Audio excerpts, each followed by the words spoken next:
I'd like to introduce our board and other guests. I am Mike Rowley. We have Tasha Woods joining us, Jonathan Henderson, Madeline DeMaitenon, Cindy Coe. We have our superintendent, Ginger Haberer, executive director of student services, Kelly Kronbauer. We also are joined by our two student representatives, Josephine Shepner and Grady Fortier.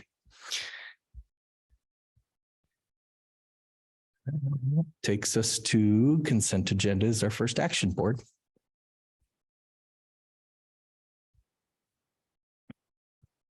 I move that we accept the consent agenda. I second. Tasha moves that we accept consent agenda. Jonathan has second. Board, all those in favor? Aye. Any opposed? Any abstention? The motion consent agenda has passed.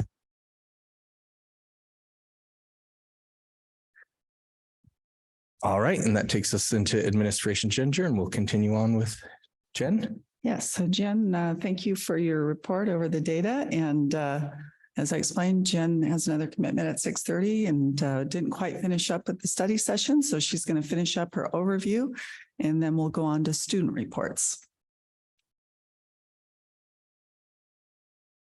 No. Yeah. Well, okay. 1 second. Let me get it pulled back up. Okay. So here we are again presenting the MAP fluency data for our K2 students. And for those of you that just joined, sorry, you're joining like mid presentation. So there might be pieces of this that don't make as much sense, but this is the first grade data. And moving on to the second grade data. And again, where you see with the phonological awareness and the phonics and word recognition, all of the yellow and red, that's because students in this assessment are not given the opportunity to show benchmark. They stop them at the scales of a first grade level. So they're all going to be marked that way. But this is our second grade fluency. So again, our fluency is our dyslexia screener assessment that we use K2.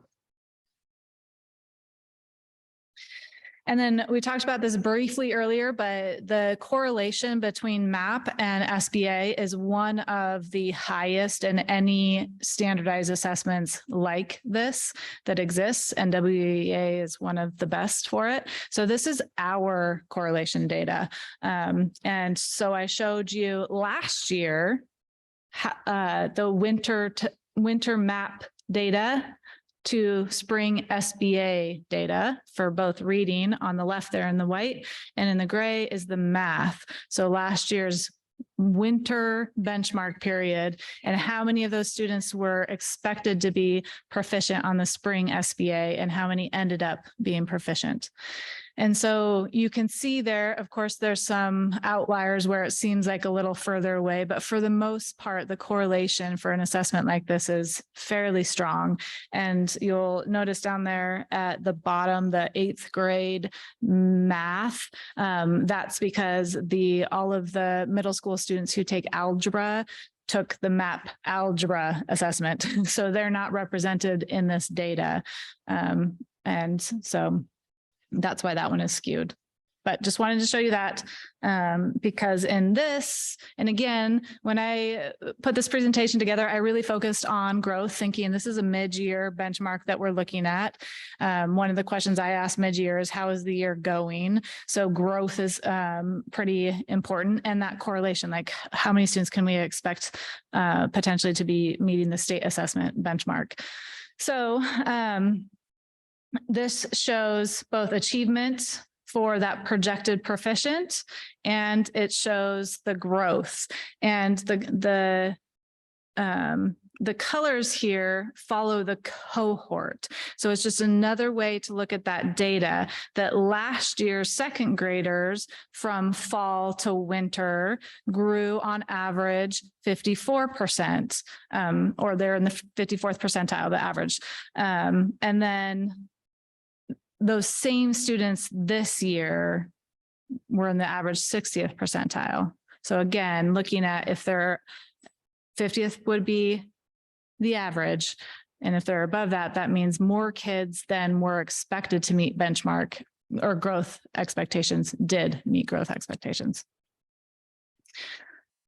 So this is some of the growth data to analyze there. And what I did for the achievement one, difference between achievement and growth again, is thinking about in the fall, how many were projected to be proficient? And then when they took that benchmark again in the winter, how many were projected to be proficient? So are we seeing an increase in students over the course of the last few months be projected to be proficient on our state assessment, or is that decreasing? So that's the way to look at that data there.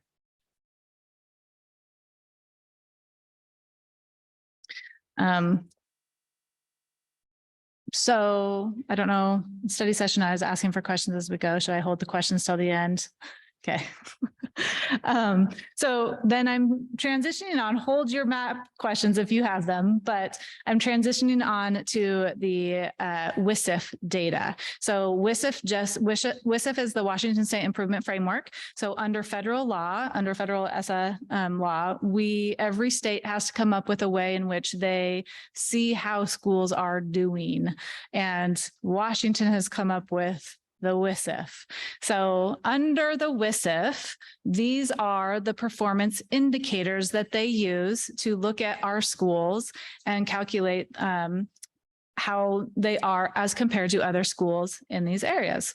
So the indicators are proficiency in ELA and math on the SBA for both elementary all the way up. Student growth is not part of the indicators at high school. English learner progress. So that one is for our ML students in program. Are they progressing on that WIDA, which is the language assessment? And are they, is their language acquisition progressing at the rate that we would expect? And then graduation is one of the indicators at high school. And then attendance is an indicator across the board. Ninth graders on track and dual credit offerings are both at the high school. And this shows the weights of those categories.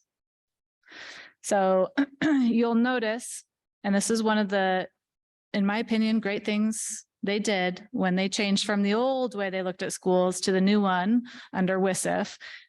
Growth is 50% of a school's score. So as we talked about earlier, that's important because we could be a student, if you're looking at an individual student level, could still be below grade level and still growing maybe more than expected. And so that honors that growth. And at high school, we have 50% is the graduation rate. And then you can see the other ones broken down there. So this is important to note because as I mentioned in the study session, one of the things to keep in mind about the WSIF data is that COVID threw it off like it did so many things. But this was the year they did identification back in 17-18, and in the 2021 school year, they were supposed to re-identify, but none of the schools in Washington had the data, all those different indicators that was needed in order to recalculate. And so they just did that again, like a month, maybe a little bit more ago. So schools were just notified, they just recalculated across the state of Washington.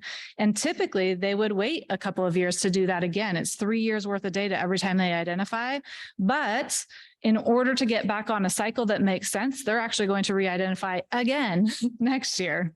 But the people the schools who were identified this year will receive the 3 years of support. So there's going to be a chunk of time here where more schools, I think, than would typically be receiving support because they're going to be identifying 2 years in a row. The reason they're identifying 2 years in a row is because they made some amendments. You know, they asked the federal government to accept some amendments to the way it was calculated because we still don't have some of the pieces that they used to calculate it. And after this year, we will. So the two ones in green there are the two that they had to amend in order to make calculations. So normally the growth, which is one of the best pieces of how they calculate student or school health. We can't calculate that because this assessment season will be the second time they use a changed blueprint of the assessment. So we've taken the SBA a couple of times since COVID, but it hasn't been the same test blueprint any of those times. So they can't accurately calculate growth based off of that because the different test blueprints. So this upcoming one will provide us opportunity to get that growth piece back. Additionally, last year we moved to WIDA from the ELPA. ELPA used to be our language acquisition assessment, and now it's WIDA. And that bridge, when we're talking about one of the indicators is, are they progressing through that assessment as we would expect? There is no bridge between if they were here in ELPA, they should be here in WIDA. And so they had to come up with a crazy calculation for calculating that piece of it temporarily. And once again, this will be the second year with it. So after this year, they'll have all the right data sets to make the calculations according to the original intent. That's why they're going to re-identify again next year.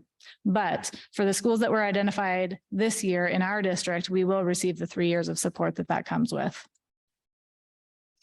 So this is what the WSIF data looks like.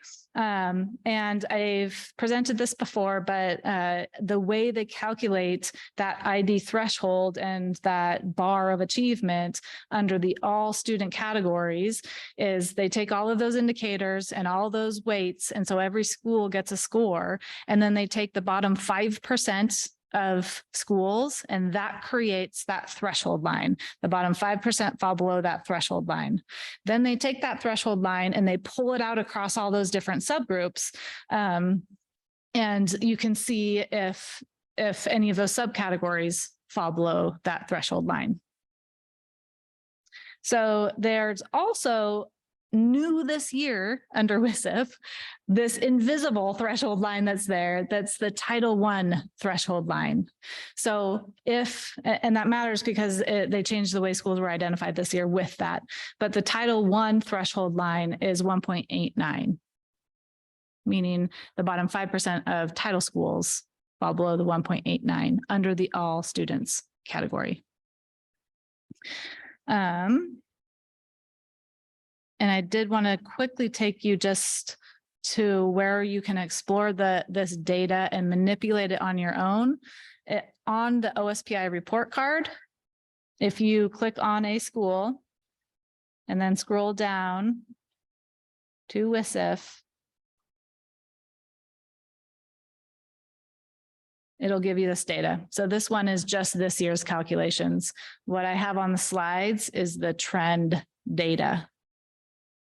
So you'll see on my slides the trend data, but they also have some other interesting things to explore. So if you wanted to know, for example, the English language learners, was there a particular area in all those indicators that they struggled in? You could look at the details, and detailed trend will give you the trend in each of this area and see all of those indicators and those subgroups and how each of those subgroups performed in each of those indicators. So wanted to point out that that's live and public and as of like a month ago. So here's just a snapshot of our data in Ellensburg School District, and the status of support identification is off to the left. And what that support identification means, or how the pathway to that identification. So we've got schools identified as tier 3 for graduation rate, and that's Excel. And we have schools identified as the tier 3 compound, which is a new identification this year. And that means that they were previously tier 1 or tier 2. And they had one of those student groups fall below that Title I threshold, and they're a Title I school. So those schools were identified as tier 3 compounds. And we have tier 1 target, which is Mount Stewart, which means 1 or 2 of those subcategories fell below that threshold line, but not below the Title I threshold line. And then foundational, And that's none of those subcategories fell below that threshold line or the all students. And that's the high school. So those different tiers come with different levels of support. So for our schools that were identified as tier 3, that will come with funding and with coaching support. And the idea being from the state that if there are areas that we have room to improve in, they're going to provide us resources in order to make improvements in those areas. Oops. So quickly running through the data from our schools. This is Excel's. And of course, their population sizes in some of those subcategories are low enough that they're not going to pop up on the data. And this is EHS. And so the high school is the one that was in foundational supports because none of their subcategories fell under that threshold line. And this is all comparative data as well. So there is a span across the state in each of these categories, ranging from the just over 0 to the almost 10. This is Morgan Middle School. So they were identified tier 3 compound because they are Title I school, and they had some of their subcategories that fell in this identification period below that 1.8 threshold line. So again, I am showing trend data, which is also helpful to be able to see, even if we're below, how are we trending? And so the categories that fell below this year in the 2022 run below that 1.89 is here. Sorry, it's a delayed, and here. This is Lincoln.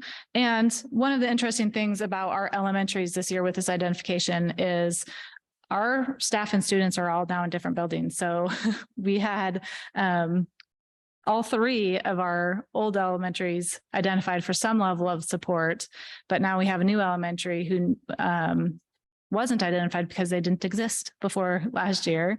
And we have our students that are all mixed up. So we've been kind of talking with OSPI about how might that support look given that scenario. Could we spread that support out to all the elementaries? This is Mount Stewart. So again, Mount Stewart was identified for tier 1 because they only had one subcategory fall below, and it wasn't below that 1.89 threshold. And then this is Valley View.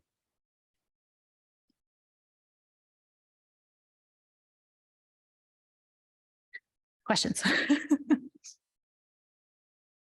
I had a question going back to the dyslexia screener that you had mentioned earlier in the study session, and being that it is new, I'm wondering what those conversations look like with parents when they have a student who's flagged, and what kind of resources or what you do after. Yeah, well, I would say, like always, our primary teachers in particular do a really nice job of talking about that reading development with parents. And so they have not just that data, they have a lot of other data they bring to the table in conferences when they talk about that reading achievement. So it gives a little bit more of a fuller picture of what's going on than just the fluency screener. But again, because we are required by law to hand parents something that talks about dyslexia, if their child was flagged, then I think that part of the messaging that we've given to teachers is to ensure that we are high emphasis on what are we doing to support your child, which they've always done that in conferences anyways.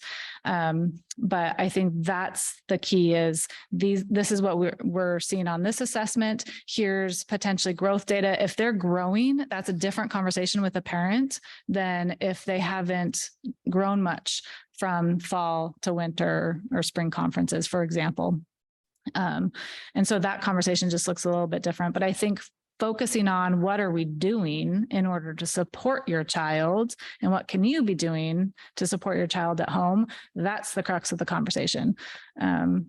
And I think our teachers do a very nice job of having that conversations with parents. But like I said, it's a challenge given that the law specifies that so distinctly for us to even raise that word with parents when chances are that's not something that they need to be concerned about. So it's a challenge, and we are navigating that. And there are things like for our ML population, OSPI came out with different guidance than our monolingual English students, because it's very challenging at that young age. When you add the layer of they're also learning another language on top of it to determine, is this a language thing or is this a learning thing? And so we've taken the stance of having a slightly different conversation with those parents because OSPI has different guidelines because that's an important layer. So we're trying to be very thoughtful and intentional about how that conversation looks with parents. But like I said, that law was put in place with all the best of intentions to ensure parents are aware of what's happening in the classroom and kids aren't falling through the cracks. And we are assessing them and seeing where is their current level. And the other thing about that law is it actually specifies, which you don't see very often, a specific type of instruction. We have to use multisensory instruction in reading K2 per law. So.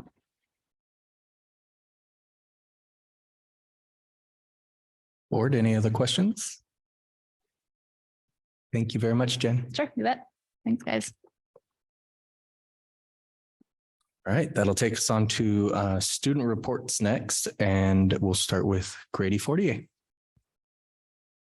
Well, first, I want to thank you all for such a warm welcome back. I was gone for quite a while, but I'm happy to be here. And I have quite a bit to report on, so I'll just get started. My name is Grady Fortier. I am a student at Ellensburg High School who was recently very disappointed by an all-school anti-bullying assembly put on by the Ellensburg High School administration. I can understand anyone's confusion regarding that statement, because how could an assembly intended to promote kindness and peace possibly go wrong? I have asked myself the same question far too many times. At this assembly, the principal at Ellensburg High School briefly touched base on the ASB executive board election that took place last spring.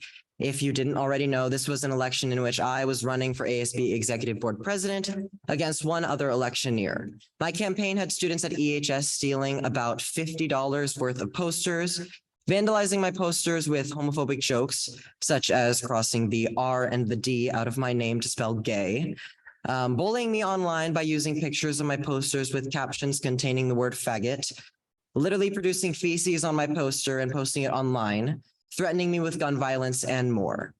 This homophobic violence towards me last year got so serious that police officials were knocking on my door to ask me questions about the situation.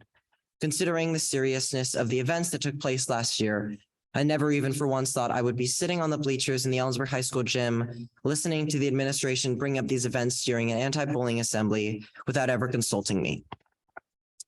After everything went down last year, the ASB election assembly was moved to virtual format for safety reasons. Before campaign speeches began, the principal gave a speech much like the speech he gave at the recent anti-bullying assembly.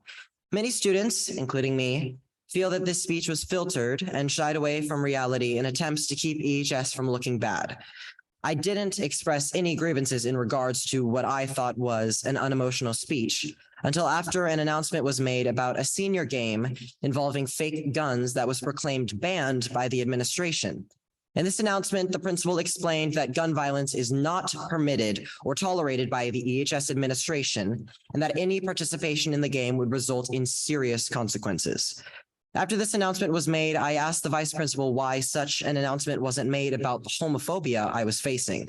I explained that I only wished that the principal could interrupt classes over the intercom to explain that homophobia isn't tolerated at EHS, and that any participation in such violence will result in serious consequences. The vice principal explained to me that the straightforward and to the point announcement concerning the senior game was simply a result of the lessons that had been learned after the election. This is all more reason that I was deeply and profoundly upset by the speech given at the recent anti-bullying assembly. Maybe if I had been consulted beforehand, I could have offered up some advice and proposed not filtering the events that occurred in any way, shape, or form. The principal never used the words homophobia, hate crime, gun threats, etc. when explaining what happened last year. In fact, he barely even explained what happened last year, which in my perspective was only an attempt at protecting EHS from getting angry parent phone calls or to shelter students from sensitive topics. I never thought something like this would happen again after my conversation with the vice principal about the lessons they had learned. At the recent assembly, the principal started by explaining that students outnumber staff, so it's our responsibility to end bullying. While students, in my opinion, can definitely do their part in not bullying people, I think it's unrealistic to say that because there aren't as many staff members as students, that staff can't really do anything. If I had been shown any sort of support from the administration last year, maybe the events wouldn't have had such a deep effect on me. The staff wasn't made aware that anything was even going on last year until I touched on the situation in my campaign speech. The support that many staff members showed me after I made them aware that I was being bullied was incredible, and almost outweighed the horrible things that the people were doing and the lack of support that the administration was giving me. I think it would have been beneficial for students if the principal had stated that EHS is a school that promises to protect LGBTQ+ students and students of the global majority, and that discrimination towards students based on sexual orientation, gender, race, etc. will not be tolerated. I wouldn't have been so upset by this assembly if I was offered an apology from the administration directly and a promise to do better in the future. During this assembly, I felt that numerous excuses were made to protect the administration's reputations, as well as many students'. The principal explained in his speech that he doesn't want us to think that we are a school with bad students because we are one of the best schools in the region.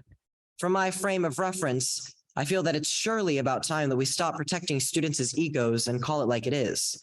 We have a school with far too many students who have been victims of racism, sexism, homophobia, transphobia, xenophobia, etc. I think many can agree that if the administration doesn't start using those words and calling out the students, as well as apologizing for their own actions and their own mistreatment towards students in situations where students are being threatened and bullied, nothing will ever change. Now, before I end this letter, I want to briefly touch base on the many conversations I have had with the administration in my time at EHS. I have never been afraid to express disappointment or frustration towards the way situations have been dealt with.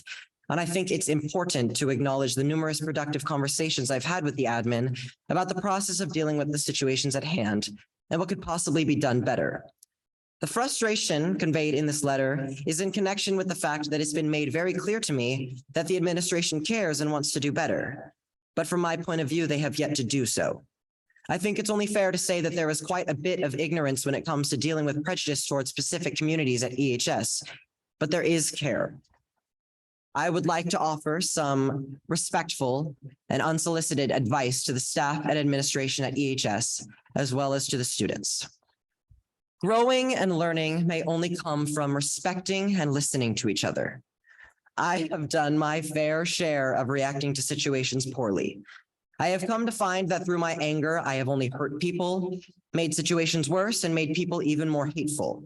Students, we need to give ourselves space to grow so that we can be inspiring, truly productive leaders for our future generations. This comes with gracefully offering our wisdom and knowledge of different communities and different community needs to the people before us who have yet to learn. As students, I feel that it's part of our job to ensure a safe environment for all people by expressing grievances and discomforts to our higher ups. But it is not our job to step forward and speak out, no matter what the climate may be. The level of care that you have for students and student voices needs to be made more clear. I have been expressing frustrations to the administration for the last 4 years, not caring what the response may be. Luckily, I have insane support from friends and family, and I have always had the courage to speak up, even in my unsettlement. But it is a fact that not all students feel brave enough to voice what they are passionate about when they don't know if their admin cares enough to hear them. But I believe if these certain students knew that you were willing to listen and grow from them, we could go far. We, as students, will promise to educate if you promise to learn. Thank you for listening.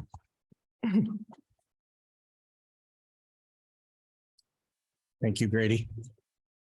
Josephine?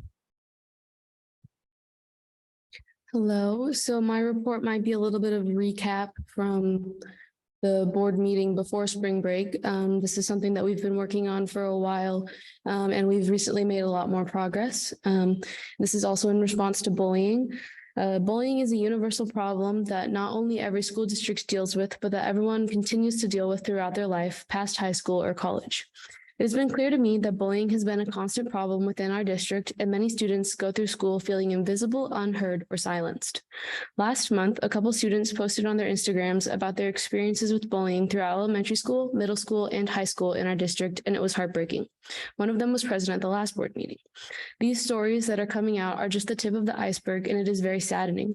However, it's time to learn from past mistakes and move on to find a solution. So many times when the problem has been addressed in the past, it has been with anger and blame, one side versus another, i.e. students versus admin. This is not to say that these students weren't validated in their pain and anger. It's time for the division to stop, or no solid solutions can be created. I have reached out to another student, and we are working together to create a discussion group centered around bullying. The principal has been working with us and will be sitting in on the discussions along with the superintendent. However, this group is student-led, and they will be there to listen. Our first meeting will be next Monday, and we have reached out to about 25 students. Our goal for the first meeting is to let everyone share their stories and experiences of being bullied or silenced within our school. We want them to not just feel heard, but be heard. It will be very difficult to sit through, but it's also very necessary. From there, we would like to move on to finding solutions and creating an outlet where students who don't get as much obvious recognition can have a voice within our schools. We want to give them an opportunity to not only create change, but be a part of the change they want to see. Our goal is to work with the principal and the superintendent so that they can also become more aware of the problems within our school and learn what they can do best to help the situation. Fixing the problem is not totally reliant on just the students or just the admin, just as the problem is not solely because of students or admin. Moving forward, we would like to come together to find solutions. This discussion group is going by the name of We the People right now. We are planning to name it Students United and create an image as a metaphor to explain what we stand for. Our whole idea is that we are growing and supporting a forest of trees instead of burning everything down. Therefore, the image will consist of a big tree full of luscious green leaves. Below the tree will be its roots, and they will taper into rays of light, as our idea is to spread light where it appears darkest. Above the tree will be a banner that says We the People, and below the tree the phrase will continue on to say Stand United.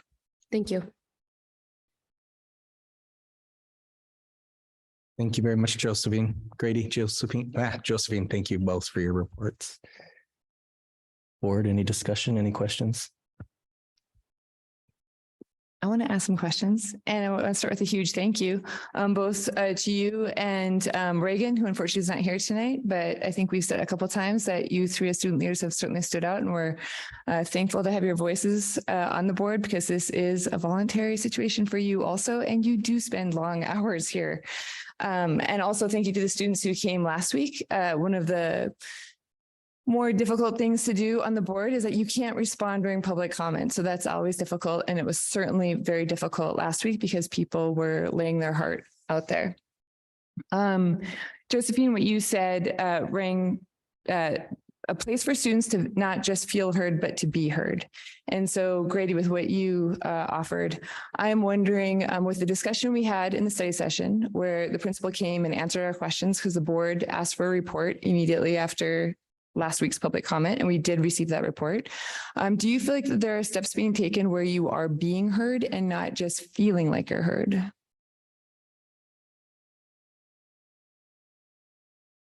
Yeah, that's a good question. I think a really good question, because part of the frustration conveyed in the letter was that I felt like I felt like I wasn't being heard. And I've had a lot of great conversations with many people in the administration this year about what has happened during the election last year and what could have been done differently and what could have been done differently at the assembly. And apologies took place and all that stuff. And I think going forward, students will continue to feel heard by the administration, because I think the administration knows what needs to be done differently going forward. And I certainly feel like this year in like the second semester of school, I felt like I've definitely been heard more than I did in previous years. And that's why the last 4 years were kind of hard and difficult. But I think we are definitely going in the right direction. And I hope we continue going where I think we're going right now. I don't know if that answers your question. Yeah, But- no, it was great. I don't know if Josephine wanted to add anything or. Can you repeat the question again? I'm wondering if the steps that students have brilliantly brought their voices and have been vulnerable in offering it. Administration's also been vulnerable in offering parts of that discussion. You said in your reading tonight, not to just feel heard, but to be heard. And do you feel like there are steps? I think tonight's study session was informative. Sorry. Do you feel like there are steps being taken that you feel more like you're being heard?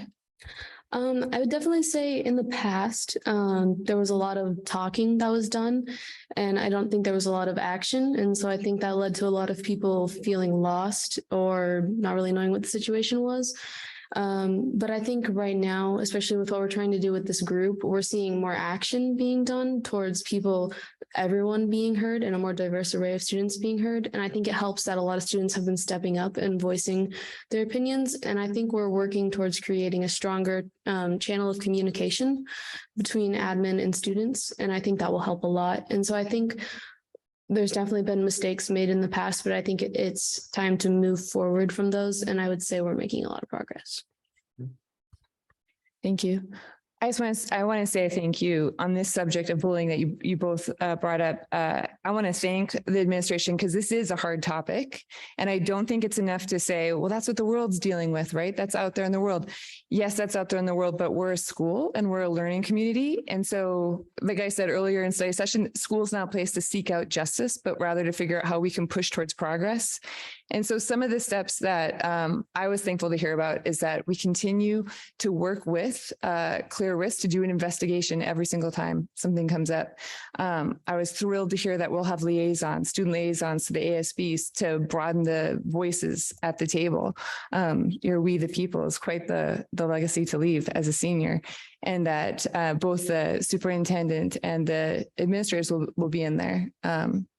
It is a difficult conversation, but because of the students being willing to speak and because of the administrators being willing to listen, and it's uncomfortable topics at times, right?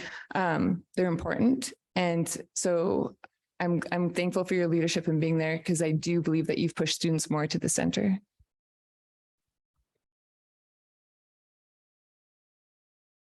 I guess I'll just say that I think the idea of a listening session and encouraging people to tell their stories is an excellent first step when you're dealing with something that in the literature is called institutional betrayal, the sense that you've been harmed and then you report it and nothing gets done. Like that goes very deep in terms of trusting, like, well, why should I even bother reporting something that happens to me in the future? And so rebuilding that kind of trust requires not only people sharing their stories, but then really seeing measurable action as a result of that. And so I think if there are ways that, I'll just speak for myself, if there are ways that I, as a board member, could help support the action in addition to the sharing of experiences, I hope you'll let us know. I like what you said. Oh my God. I like what you said about how you bring something up and then perhaps you don't feel like enough was done. So you feel like there's no point in doing it in the future. I've done my fair share of just being like, I'm not even going to report it. Nothing's going to get done. And I think the key to making students feel like they can continue to express grievances and discomforts is communication. That's a word we've brought up so many times, is communication. And I think we have quite a ways to go, but I think making our main goal, making the students feel like the administration is a safe place to go. And I certainly have gotten there as a student, but I know it's going to take quite a while for a lot of students to get there, just because they haven't had the conversations that I personally have had with the administration. And don't know exactly what goes on behind closed doors. And I just keep coming back to the word communication. And I think that's really important. And I don't think we will go anywhere without it. So I like what you said about, what you said. Board, any more questions or discussion? All right, thank you again, both. Oh, yes, Josephine. I would just add, thank you guys for supporting us and being willing to continue to support us. And also a thank you to the admin for being willing to work with us and everyone who stepped forward and shared, because communication requires everyone, so. All right, thank you both. Ginger, that takes us on to your update.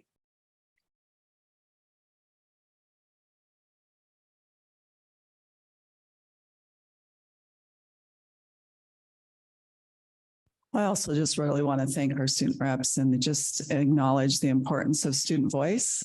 And I know I've had many opportunities to speak with both Grady and Josephine and Reagan. And I know I always learn a lot from you as well as students. And it just really emphasizes, I think, the importance of student voice and continuing our commitment as a superintendent, as a district, to finding ways to have ongoing opportunities for students to have a voice, to provide for that dialogue, and certainly acknowledge that we need to continue to strengthen our systems so that every student, our LGBTQ plus students, all of our students feel affirmed and valued and safe at our schools. And as you shared as well, Cindy, actions that go with that, right? So I'm excited that I love the metaphor of the tree because when you have deep roots and there's storms that comes, the tree stays intact, right? And we want everyone to be well-rooted in feeling that sense of belonging and affirmation when they're in our schools, where there is no discrimination. So thank you again, you guys. And I also want to thank all of you guys and Mr. Snow for the great conversation that we had during the study session too. And as I shared with the board, we continue to follow up on what was shared at public comment. And we will continue to share our ongoing, what we find as a result of those follow-up steps. So next we have Joanne Duncan again. This is really exciting. She shared a little bit about the Curious Garden, but we truly, if you remember when we opened Ida, Nace, and Aronica, the Aronica family came, and one of the things that one of the Aronica brothers, I think, shared was just that importance of having like a healing garden, and that we know that Ida was so committed to stewardship of our lands. And I am just so excited about what Joanne and her staff is doing around those values and really aligning with what Ida, Nasa, and Ronica would just probably be really excited about. Oh, wait, Joanne, I don't think your mic's on.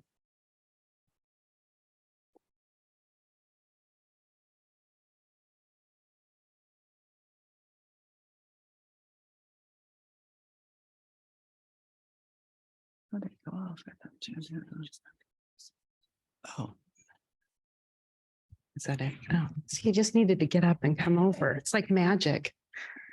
It would be more exciting, of course, if the amazing Stephanie Teasley was here, but she did have another commitment tonight. So it's just me. It's not as fun and exciting, but I will do my best. So yes, first of all, thank you to the board, our community, our superintendent, to the school boards in the past that have made this school possible. To be in our community with these new elementary schools is amazing.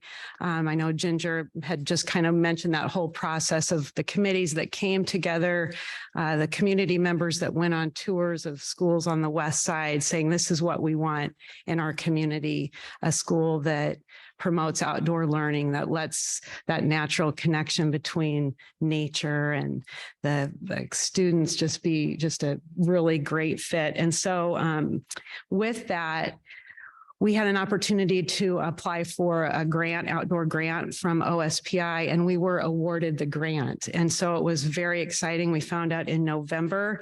And so this update about our community project really is about, we have created now a functional garden space in our courtyard. Taylor Wilson from EHS and his students have built 14 beautiful garden beds, 2 strawberry towers, and 2 potato boxes. And we worked with Wendy Mee from the Kittitas County Conservation District on the design and layout of the garden. And we're working with Elaine Jameson from the Master Gardeners on seed, soil, and all things gardening. We've also met with members of the Yakima Nation to get their ideas and perspectives because we recognize the importance of acknowledging and celebrating the land we inhabit and the people who have been stewards of it for generations. Our community garden project provides a valuable opportunity to learn about Indigenous cultures and their deep connection to the land. In particular, of course, we are inspired by the legacy of Ida Nason Aronica, after whom our great school is named. Ida was a strong and courageous woman who was deeply committed to stewardship, kindness, and persistence. She was a leader in our community and worked tirelessly to improve the lives of those around her. We believe every day that her legacy can serve as an inspiration to our students and can help instill a sense of pride and responsibility for the land we inhabit. We have incorporated many lessons and activities that highlight the contributions of Indigenous peoples to our community and the importance of stewardship, sustainability, and what it means to be a change maker. When you walk down our hall, we have our change maker wall. And so students are learning what that means. Your small acts make a big difference. By incorporating Indigenous perspectives into our community garden project, we hope to foster a sense of empathy and understanding among our students to promote a more inclusive and equitable community. We believe that our project can help to carry on the legacy of Ida Nason Aronica and to honor the rich history and the culture of the land on which we live. Although we are still in the very early stages of the project, every day we got to get going, we got to get planting, which we are getting closer and closer to. We are so excited about the potential of the garden to provide so many benefits to our students. We're planning to incorporate garden-based lessons tied to standards covering topics such as plant biology, environmental science, and sustainability. The lessons will allow students to apply their knowledge and skills in real-life situations, such as planting, harvesting crops, composting, that's something we'll be talking about later, and just caring for the garden. The garden will provide opportunities for social-emotional learning to meet social-emotional learning standards. Students will be able to work in teams to plan and execute special garden projects, learning important SEL skills such as communication, collaboration, and problem solving. They will also be able to develop a sense of responsibility and ownership over the garden, which will help to foster a sense of community among the students. The garden will also provide a valuable outdoor learning environment. Students will be able to learn and play in fresh air and sunshine, and sometimes maybe a little bit of wind. Just a little. I hope the plants actually will not get blown over, which will help to reduce stress and improve their mental health. Being outdoors will also help to cultivate a sense of curiosity and wonder among the students as they explore and discover the natural world around them. We are so excited about the project progress we have made so far in rolling out our community garden project. We understand it is a work in progress, and I hope everyone else understands that. But we are committed to seeing this project through and providing the students with a unique learning experience that promotes academic, social, and emotional development and continues to foster a sense of curiosity and wonder. And I want to just thank our maintenance department has been so helpful with getting the beds. We've got them set up in the courtyard. If you haven't had a chance to see those yet, we have log benches being delivered Friday. The soil is coming. Kids are going to be mixing soil, and the library area. Stephanie Teasley, our library stream specialist, has got her growing racks ready with lights. And so kids will start planting seeds. We'll also be planting out in the dirt once that gets there. And I just love this quote. Children are natural gardeners. They are curious, experimental, and have a great love of learning. A garden is a wonderful place for them to explore, discover, and learn about the world around them. So we are just excited and grateful for this wonderful project. And I don't know, Leslie, if you had that other link I sent, if it's okay if you don't, that's fine. I've probably said enough. The other exciting thing, Ginger, I saw you had on there was about the artist. And so as a new school, the Washington State Arts Council, we get a piece of art. And so a committee was formed with a diverse group of community members, and it was quite a process. We had to look through hundreds of artists we had to go through in this amazing process. And we're really excited. The artist that was pretty much unanimously selected, her name is Diane Williams, and she's from Ohio. And she does these beautiful mosaics, and she's completed several of these mosaics in other elementary schools where she works with the students, and they help become part of the project. And her art is inspired by nature and growth and learning. So she's a perfect fit, and she'll be visiting our school in early May to just get a feel for who we are, what our school is about, and where the best place will be for this artwork.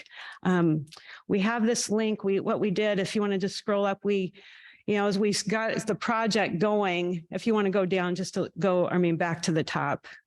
We won't go through the whole thing. You have access to it, so you can follow our progress. It's just this became the hub where we could keep track of everything for the garden. So you'll see our timeline, information about the grant, just how we're progressing. But here it is: Ida Nason Aronica Community Garden, a community of change makers who are stewarding the land to learn and honor those who have gone before us and those who will come after us.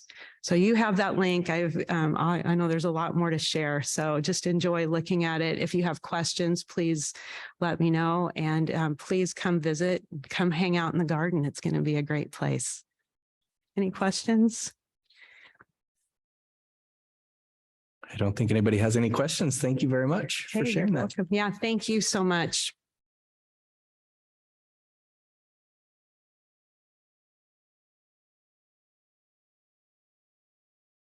So let's see, here it is.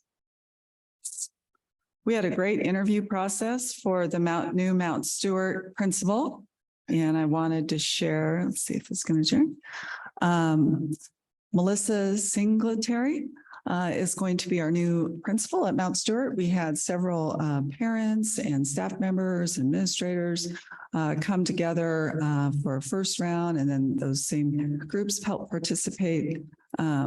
Actually invited a parent. I don't think we had a parent on the second round, but we did invite them to come together to say, what are the characteristics that we really want in a new principal? And Melissa is amazing. And so she will be our new principal. And I think she wants to come to a board meeting in June. So you guys have a chance to meet her. But you can see she has a wealth of educational experience. She's currently the principal of the Early Learning Center at the Sela School District. And she comes to us with a background in K-2 instructional coaching, multi-language learning, and early learning literacy. So we're super excited to have her on board. And then I want to end with recently last Saturday, we had a wonderful event that was a building on the first event that we had in the fall for belonging in the Berg. And this time it was around building bridges in Ellensburg, which really, I think, connects to some of what we've talked about and the work that we're doing in our schools. We're also partnering with our community to provide those spaces for dialogue. And that's what this World Cafe is about. So the school district, CWU, and the city of Ellensburg, as you remember, we did I think a resolution together that we agreed to have a partnership, a shared partnership. We had some really good conversations.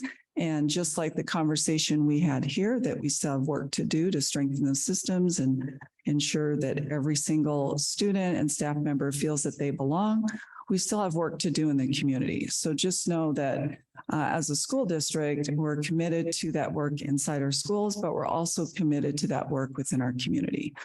So I'm excited about that work. And I think that we want to continue with the World Cafe and continue to have that dialogue because it really, I think, does open up people to being open to hear other perspectives. And I think when I hear other perspectives, it helps me to be reflective on my own assumptions that I make. And I know I grow and learn every time I hear somebody else's perspective or hear their personal story. So just want to thank our partners for that event because I thought it was very successful. And I'm excited that they're going to have another one potentially next fall. And that's the end of my report. Oh, wait, no, one more. So we did do an equity survey with Hanover and the survey closed and they got back with me. We had a little over 800 students, middle school and high school, that responded to that survey. One of the questions on the survey is around bullying and a feeling of belonging. So we'll have some more data from a large sample group of students coming to us. And I think we'll get the executive summary from that survey maybe by the second board meeting in May, but maybe not until early June, but for sure before the end of June, before our last meeting. So I'm excited to see what those results are going to be because we did have a really good sample of students who replied to the survey as well as parents and staff. And now that's the end of my report. Great. Thank you very much, Ginger. Any discussion, board, or any questions? All right. Now I'll take us into business. First up, transition program for special education. Yep, and that's going to be Kelly. All right. Good evening. Hi, good evening. Very excited to introduce a very important person in our school district, and I feel bad that it's taken us this long to get her in front of you. This is Mrs. Kelly Riddle, and she is our new special education director. She replaced Patty Kimmel mid-October or early November. October 6th. October 6th. Okay.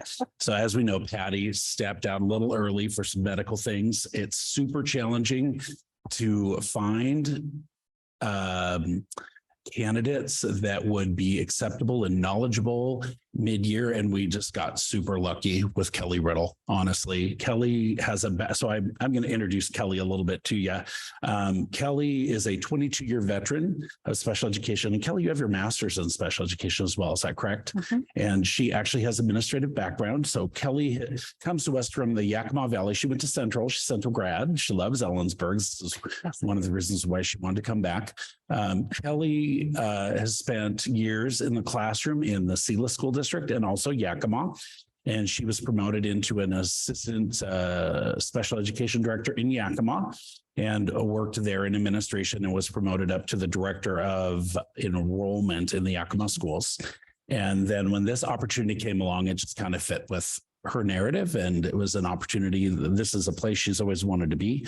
So we feel really fortunate. So we nabbed her early in the year, and she's been doing some pretty heavy lifting. I will say, I think the reason why we haven't gotten her in front of you at this point is because of the heavy lifting she's been doing. It's been a lot of learning. So anyway, welcome, Kelly. Kelly and I are going to present on the concept of transition, and transition in special education is really about services provided to students up until they're 21, and it's typically additional services for students.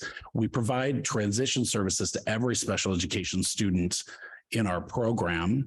But the transition we're going to be talking about is going to be really for pretty significantly in need kids who need additional support in launching into life. And what are we doing? And really, I've always felt that the feather in our cap as a district is really preparing those kids to go out and have successful student outcomes. And so we want to talk to you a little bit about kind of what we would envision and where we'd like to go. So Kelly. Thank you, Kelly. Yeah, and that's one of our most vulnerable populations. We do survey every year those students that exit this high school to check back on them to see how they're doing. And oftentimes it can be challenging and a struggle for our students, especially our students with challenges and disabilities, social emotional, some students in the spectrum of autism, multiple things that can make it difficult for students to continue beyond high school. So that's what our goal is to look at that sort of population of students and see how we can support them. So I'm just going to briefly talk to you about what I have been doing. Oh, there it is. Thank you, Leslie. So just that the enrollment numbers, if you look at 2021, the total numbers of students at the Ellensburg School District on IEPs was 412 students, 2020, 21, 22, 421, and then currently we're at 437. So there is definitely a slow increase of student population of those students qualifying for special education services. So some of the things that I've been working on since I've been here, it was just 6 months, I think this week or last week. I've been familiarizing myself with staff and the systems here in Ellensburg. I have to tell you, I think the IEP or the special education staff is amazing. It is what a wonderful group of people, as well as all the people here, the teachers, the administration just have been really welcoming and supportive of my new role and my learning curve, if you will. I've been navigating some challenges with educational and legal system situations as well. Professional development. We did a 2-day IEP compliance training for all the certified staff. We just completed that a couple of weeks ago.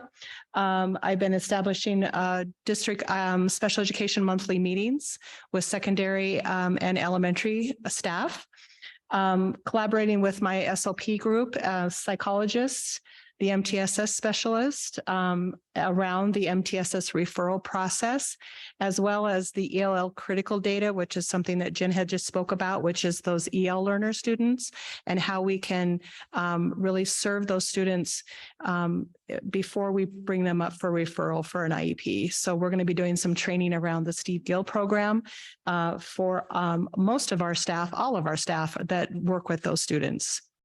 Working on the collaboration with the early childhood program to create a continuum of best practice. I've hired 2 psychologists for the fall. We have one retiring and another one that left us unfortunately early in the fall. So those have been filled. And then continuing looking at the SLP shortage as well. That's not only statewide, but it's actually national. So trying to really do some recruiting on that end as well. We have working on the extended school year for students that qualify for it's called ESY, which is students that qualify to have continuing services during the summer, working on that. We did some safety net funding, which is how we can get some monies back from the state on some of our real complex kids that receive lots of services. Some of these kids receive maybe vision services or have just a lot of layers of support, one-on-one support where they need an adult full-time, those type of students. We've received some, we've got that submitted on time. There's a deadline for that. So I got that done. We got that done. We had a special education audit. When I came in, we got that done. Check. And then we're starting to work on the developing and planning of a transition program, like Kelly had mentioned, for our 17 to 21-year-olds. So we're going to discuss that here. Yeah, and just to jump on the back, when we say SLP, that's speech and language pathology. Sorry. No, it's good. We have so many acronyms, so please raise your hand and go, okay, we don't know.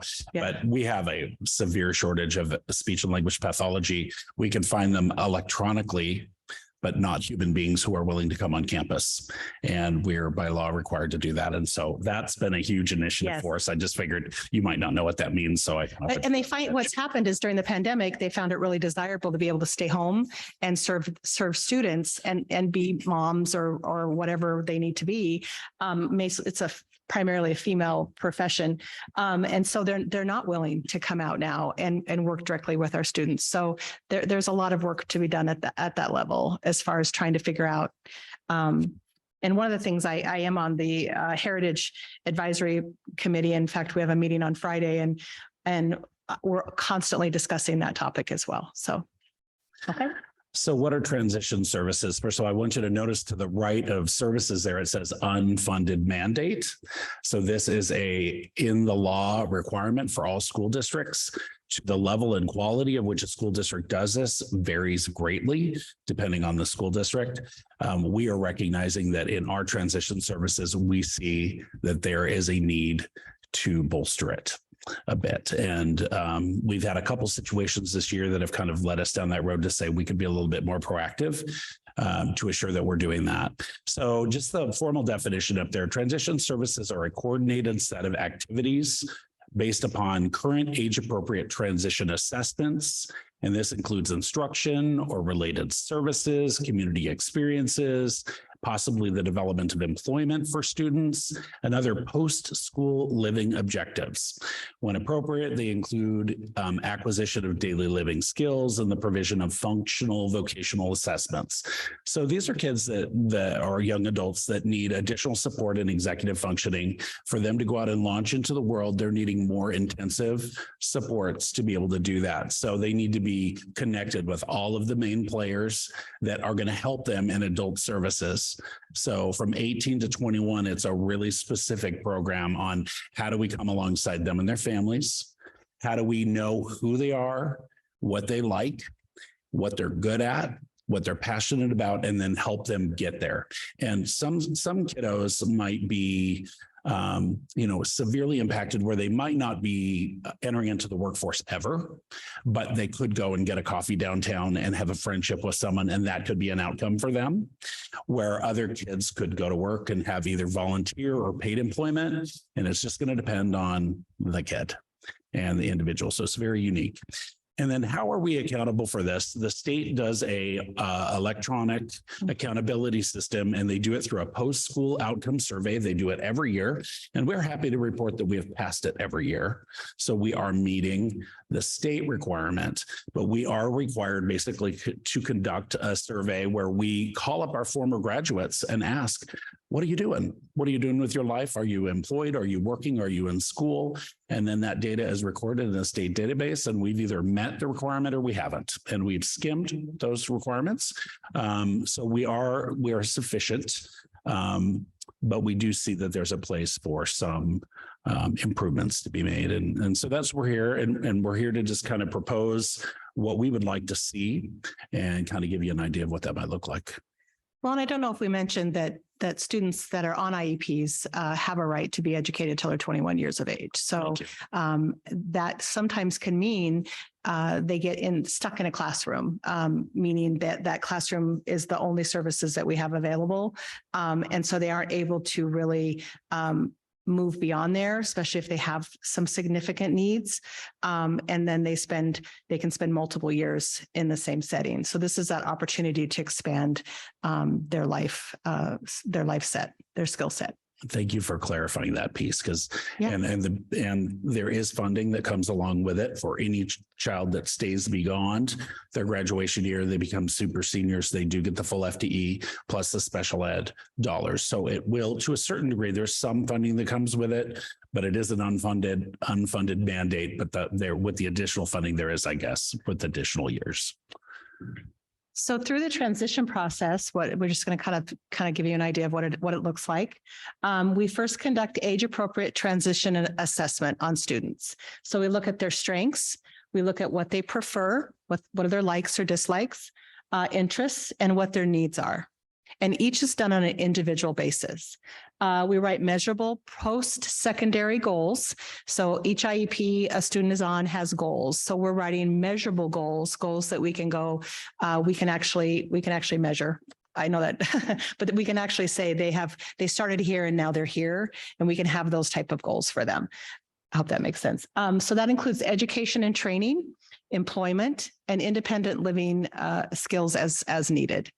To identify the transition services, to identify the transition services, they would include specially designed instruction, which is that instruction based on their needs as individuals. It would be related services. So maybe that student would need additional services in vision hearing, may need additional services in, speech and language or social emotional, and then community experiences and employment and living skills.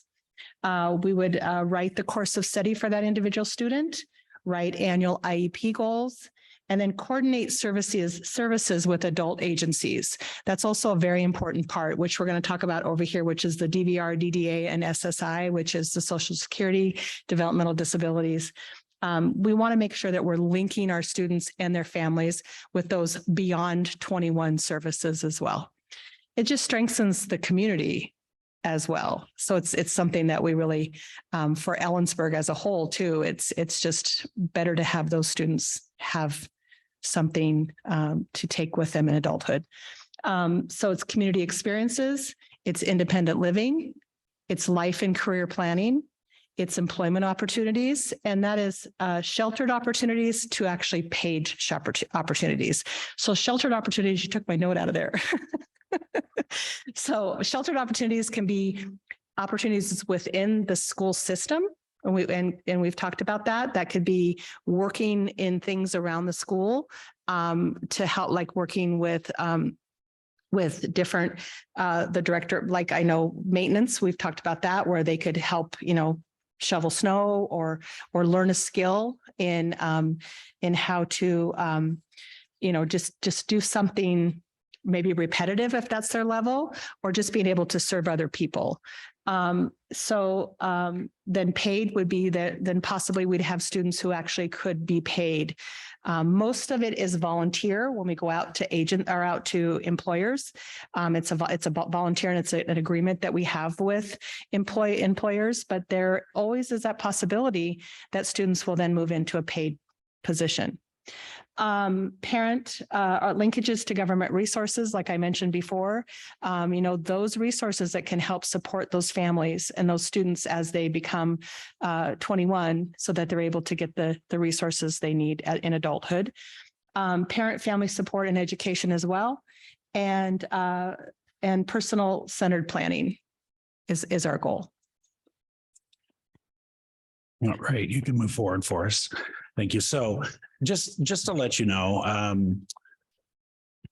we have gone ahead and put together a job description for a transition specialist. This is a very specific skill set. Not everybody with a special ed endorsement is really qualified to do this. It really is very targeted. We know that if we're going to run this program, we got to have the right person to do it, because it is going to involve a lot of autonomy, working with businesses. It's a very public position.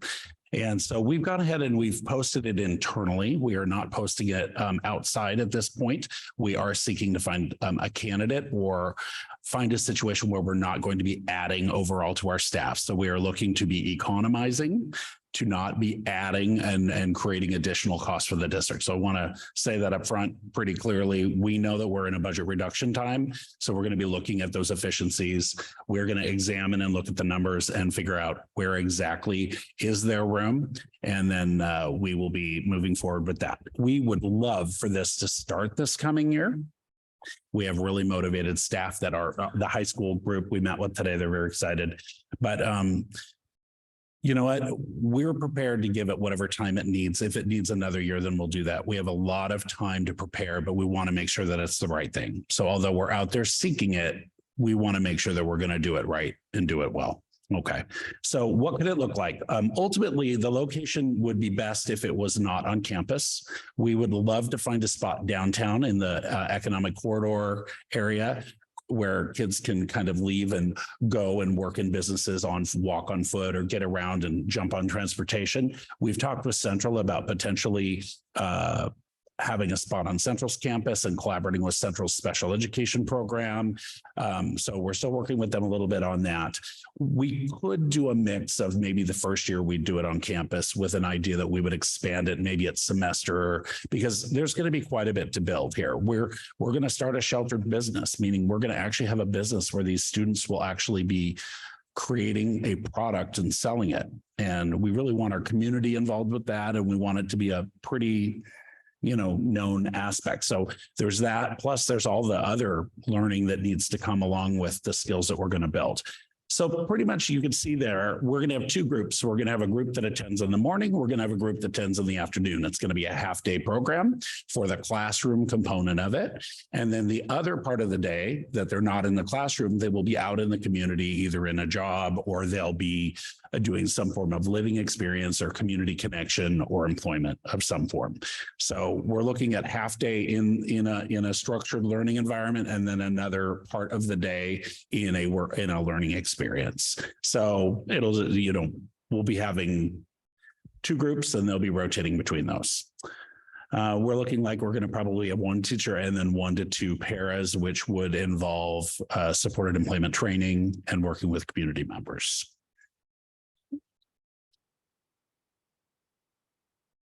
Okay. Does anybody have any questions for us? Board, any questions? Anything to add there, Kelly? It's pretty straightforward. I think we didn't want to catch the board by surprise by posting this job. We wanted you to understand the tenet behind it. What are we looking at? Why are we doing it?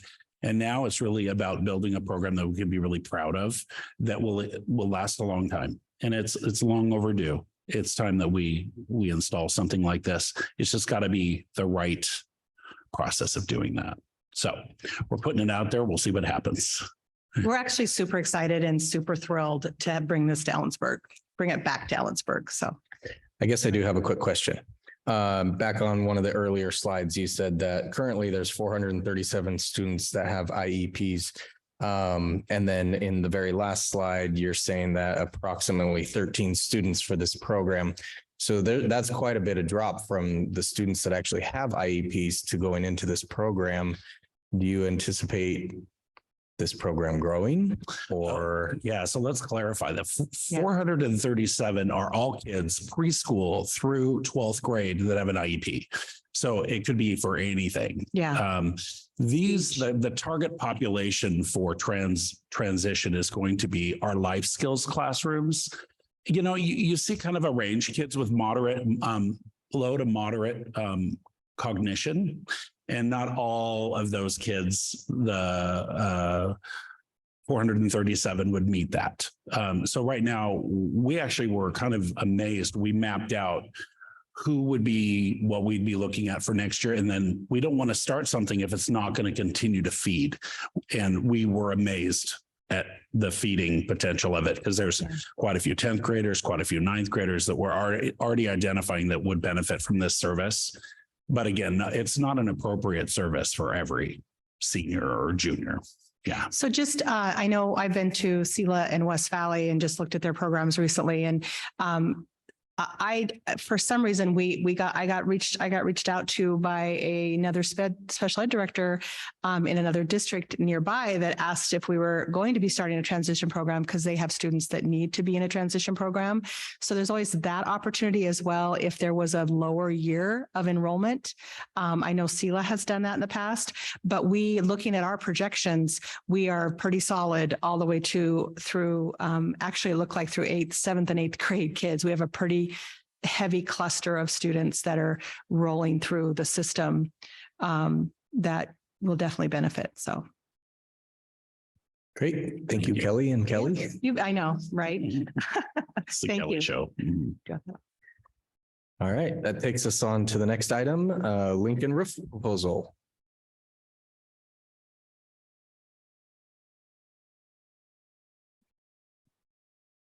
Good evening.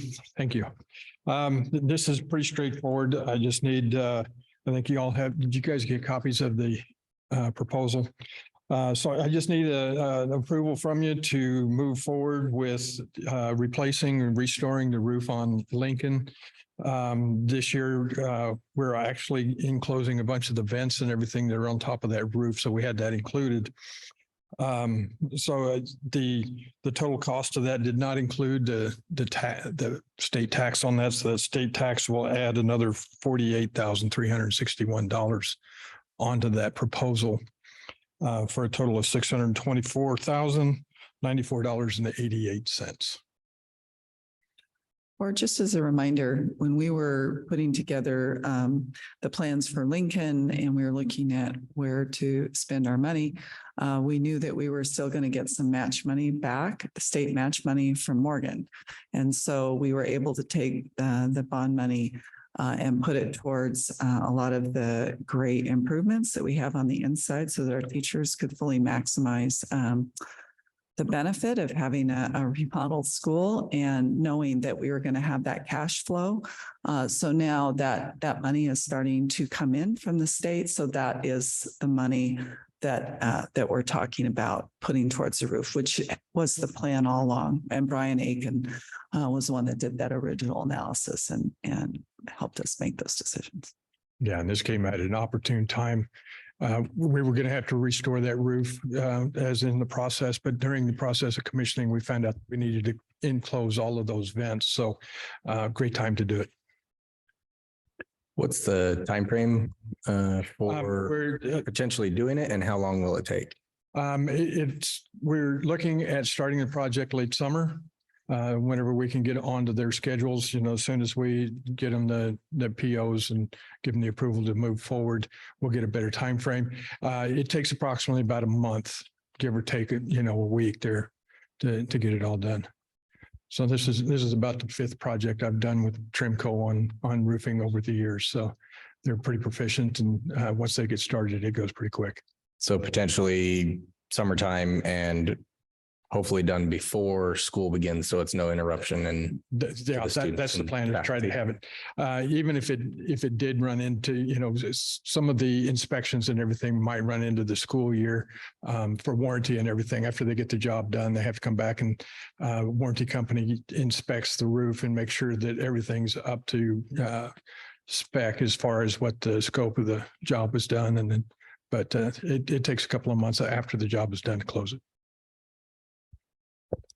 That state match money that's coming in, is that enough to cover the entirety of the project, or is that? Yes, I believe so. From what I understand, the state match is more than what we need. And board, just as the previous boards that did this, and with Brian Aiken, this was always the plan. Like when he forecasted that and did that, they were always watching those numbers, knowing that Lincoln's roof had to be replaced. And so that money has been thought of and sort of earmarked for that. Any other questions, board? This is an action item.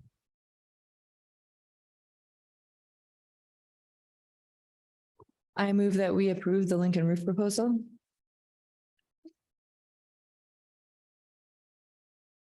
I'll second. Tasha has moved that we approve the Lincoln roof proposal, and Cindy has seconded. All those in favor? Aye. Aye. Any opposed? Any abstentions? All right, Lincoln roof proposal has passed. Thank you. And that takes us on to the next one, Randy. All right. Yeah. Clean Building Performance Standards, the House Bill 1257. So as I've explained to you guys in the past, in a couple other meetings, we talked about House Bill 1257. I brought McKinstry, Jack Knudsen and his team. They're going to go into a little more in depth on, what we're looking at and what our next steps moving forward would be, and, any opportunities for funding that they can talk about a little bit. So I'm going to turn it over to him. I think, Leslie, I sent you, they did make a couple of changes to those slides. Did you have some? I don't have a thumb drive, but I do have some handouts. We can use the same deck that you guys have. And then when it comes to the certain ones that we need to talk to that are not included in that, I'll just hand them out. Okay. That's okay. Yep. So the this same is Jack written. Knudsen, and I'll Yeah. turn it over to him. Nice to meet you. Jack Knudsen with McKinstry. We are a design build firm specializing in renovations for schools. Our claim to fame is energy upgrades. So if you look up McKinstry, we're all about energy savings, conservation, sustainability, and so on. We do have a lot of expertise in upgrading, renovating schools. So today, another unfunded mandate conversation. I'm really sorry. Number 2 tonight. With me, I want to introduce Lance Funk. Lance Funk is one of our program managers that leads development of projects, but in particular on this one help do a lot of the calculations and the strategy involved to see what you're going to see in this report. So he'll be talking through a lot of the things here. And then Ira Nolander is also a program manager. And when it comes down to defining projects and things like that, as a result of what you see here, when we get to those stages, assessing and making recommendations, things like that, he'll lead that effort. So let me jump in. Go ahead and start. We'll be quick on the agenda front and just run through the slides. I know you guys, we want to be quick on this front, but does everybody know what clean building performance standards is? Is this the first time everybody's seen this? Okay. Randy has done an awesome job talking to us about it. Okay, so it's one of those things that everybody is like, do we really need to do this? Do we not? There's a lot of mixed messages out there and things. And so just to kind of clear the air, we do this a lot. This is probably what, the 10th, 11th board meeting in the last probably 30 days we've attended on something like this and spoke on this. But it is a situation where the state has come down and actually put down some requirements, put it into a program level, and then actually move to an actual law. So this is not just a program that is out there recommended. It is actually a law now, unfortunately. It's basically looking at buildings from, it says 20, there is 20 to and higher 1,000 square foot buildings. What we're going to talk about today is really specific 50,000 or higher, and what your requirements are and things like that, and what the program states. But it is, we included the link here if you guys wanted to look at it. It has been around for a while. However, Commerce Department, who's running the program, has actually changed it several different iterations and put things into place. Probably what I think early last year is kind of like the final what they have for some things, unfortunately. So there are paths of compliance that are required, 2 different, and I'll have Lance speak on those. And then some considerations. It's not our job as a construction company that renovates schools to point out this in the way of, wow, you have to do this. You do have to do some things, and you have some alternatives and some considerations.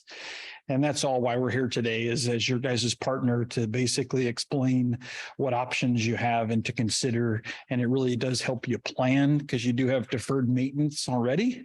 So how do you leverage that deferred maintenance? And if you do deferred maintenance, any changes like a roofing project and things like that, when it comes to the meeting requirements with these buildings, it's really, you would want to, before you do something in a big magnitude, know about this and use that as part of your planning. If not, if you do renovate a school and it doesn't meet the benchmark, you're going to go, oh boy, now we have to pay more money. So now that's why we're here, is helping do the planning, if that makes sense. Let's move on to the next. Go ahead.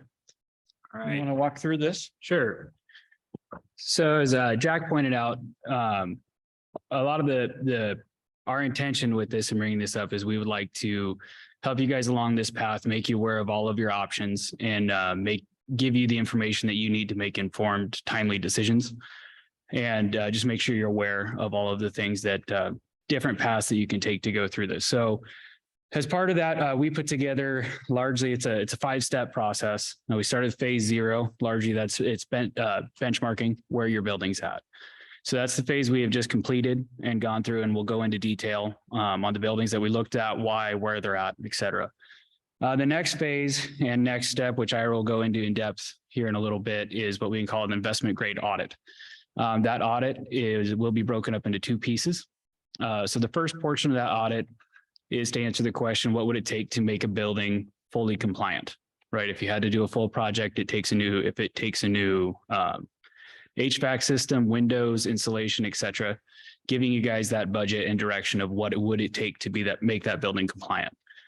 From that point, we would come back and make a decision or determination on what path forward that you guys would like to go in order to meet compliance, whether that's conditional through an investment criteria path, which we'll go into here in a minute, or go for full metered compliance. And there's some pros and cons we'll run through here in a minute. From that point, we will come back and relook at the investment grade audit to determine what the next phase of that is. That is for us to get to a guaranteed maximum project design and cost for the proposed project to move forward in construction. So this would be about 40 to 60% design. It's enough for us to guarantee contractor numbers and energy savings in the scope of work to be done. And at that point, we can move into the actual construction contract. But we want to make sure that we're hyper focused on the direction that we want to go and do effectively the lowest cost, fastest amount of work that we can do for you to get you to decision points so you can make informed decisions. Once we finish that investment grade audit, we would move into construction or implementation of that work. And following that, we would go into the actual compliance period. So you have 2 years of data that you can pick from to submit for compliance. And as part of that, we will help you proactively monitor your energy bills to ensure, kind of as an insurance policy, that you will be compliant via whatever method that we move forward with at that juncture. Does that make sense? All right, we can go to the next one. Fire hose. It is. So Feel free to stop me. I tend to talk a little fast. So the main 2 paths to compliance are metered compliance. This is your building meets the requirements, meets or exceeds the requirements. The main benefit of this one is, in addition, you have no penalty assessed. However, there's no additional work as long as the plans are maintained, the maintenance and operation plan and energy management plans with the facility. Largely, as long as the building is still operating and still meeting compliance in your next 5 years, when you have to recomply, you just have to submit that data, and largely that data will all be either automated or easily uploaded into Department of Commerce's program, making it a very low cost, easy path forward. The second path is investment criteria path. Now, this path needs to meet a couple criteria in order to use this path as an alternative to full compliance.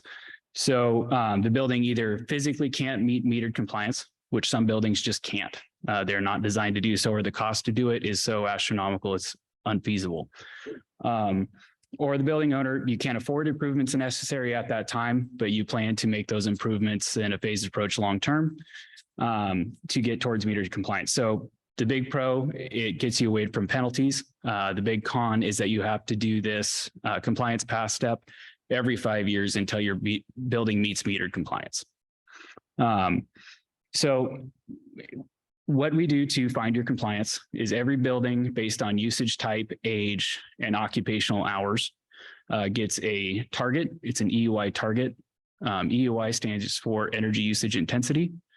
Effectively, we measure all of the energy coming into the building, so namely natural gas and electric, break that down into kBTU energy usage and distribute that over the square footage of the conditioned space of the building, and it gives you an EUI score. There's going to be a quiz. Yeah. As soon as you. I just want to make sure you guys know what all the acronyms stand for, because there's a million of them. And then you build your operations and maintenance and energy management plan. So that your energy usage is normalized over the last 30 years of weather pattern data. And that's to try to take out seasonal highs and lows, extraordinarily hot summer or cold winter. So any questions on the 2 paths there? Can I just say that without Randy having come and explained this a lot, or with this open book test that we have here, it'd be very hard to follow you. So thank you. So in the long short of it is there's only 2 paths to take. But with each 2 paths, one of the second paths has options to consider. The first path will actually go through as fixing a building, but you really have to have money to do that.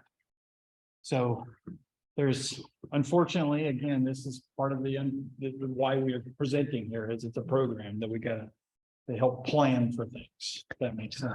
Jack, just as a heads up, Yeah. we are recording. And so if you could speak into the microphone, it would be great. Okay. Thank you. Okay, will do. You want to go to the next slide? Yeah. So where are your buildings at? We assessed 6 of your facilities. As you might have seen, or Randy has talked to you about, the law is now extended down to 20,000 or more square feet. However, buildings over 20,000 square feet, under 50,000 square feet, there are no defined rules or guidelines for as of yet. Commerce has given themselves until the end of 2023 to publish those rules. So those buildings have not been included in this assessment at this stage. We have largely just focused on the buildings over 50,000 square feet. So as you can see here, the blue line there is your target across all of those buildings. The orange bar is your natural gas energy usage, is predominantly heating or domestic hot water. And then the gray is your electric. So all of your plug loads, lights, and cooling largely. So as you can see, all 6 of the buildings are actually just over their target. As you might expect to see, your either new or newly renovated 3 buildings are all very close to the target, including the one we're in. So Ida Nason, Mount Stewart, and Lincoln Elementary School are very close to the target. And we can kind of go into what that might mean for next steps for you guys on those ones. But the 3 that are the big focus would be Valley View Elementary, Morgan Middle School, and Ellensburg High School. All right. Actually, before we jump off of that one, we also put this calculation in here just as a high level estimate for you guys. Up in the top right, you'll see that the total energy spend on average over the last, I think, 3 years of data that we had for Ellensburg School District was just shy of $1.8 million in utility dollars spent. If all of those buildings proportionally use natural gas and electric the same, but all were to meet that target, that would be about an annual energy cost avoidance of about $732,000 a year annually. So there is some benefit aside from just meeting it, not getting fined to substantial utility savings as well. All right, you go ahead, next one. So the results, right? First, we'll hit on the 3 that are very near the target. So Ida Nason, Mount Stewart, and Lincoln. You see we kind of highlighted, I'm going to say the important information in yellow there. What you have on the left is the weather normalized EUI for the 3 years of data that we have collected on these buildings.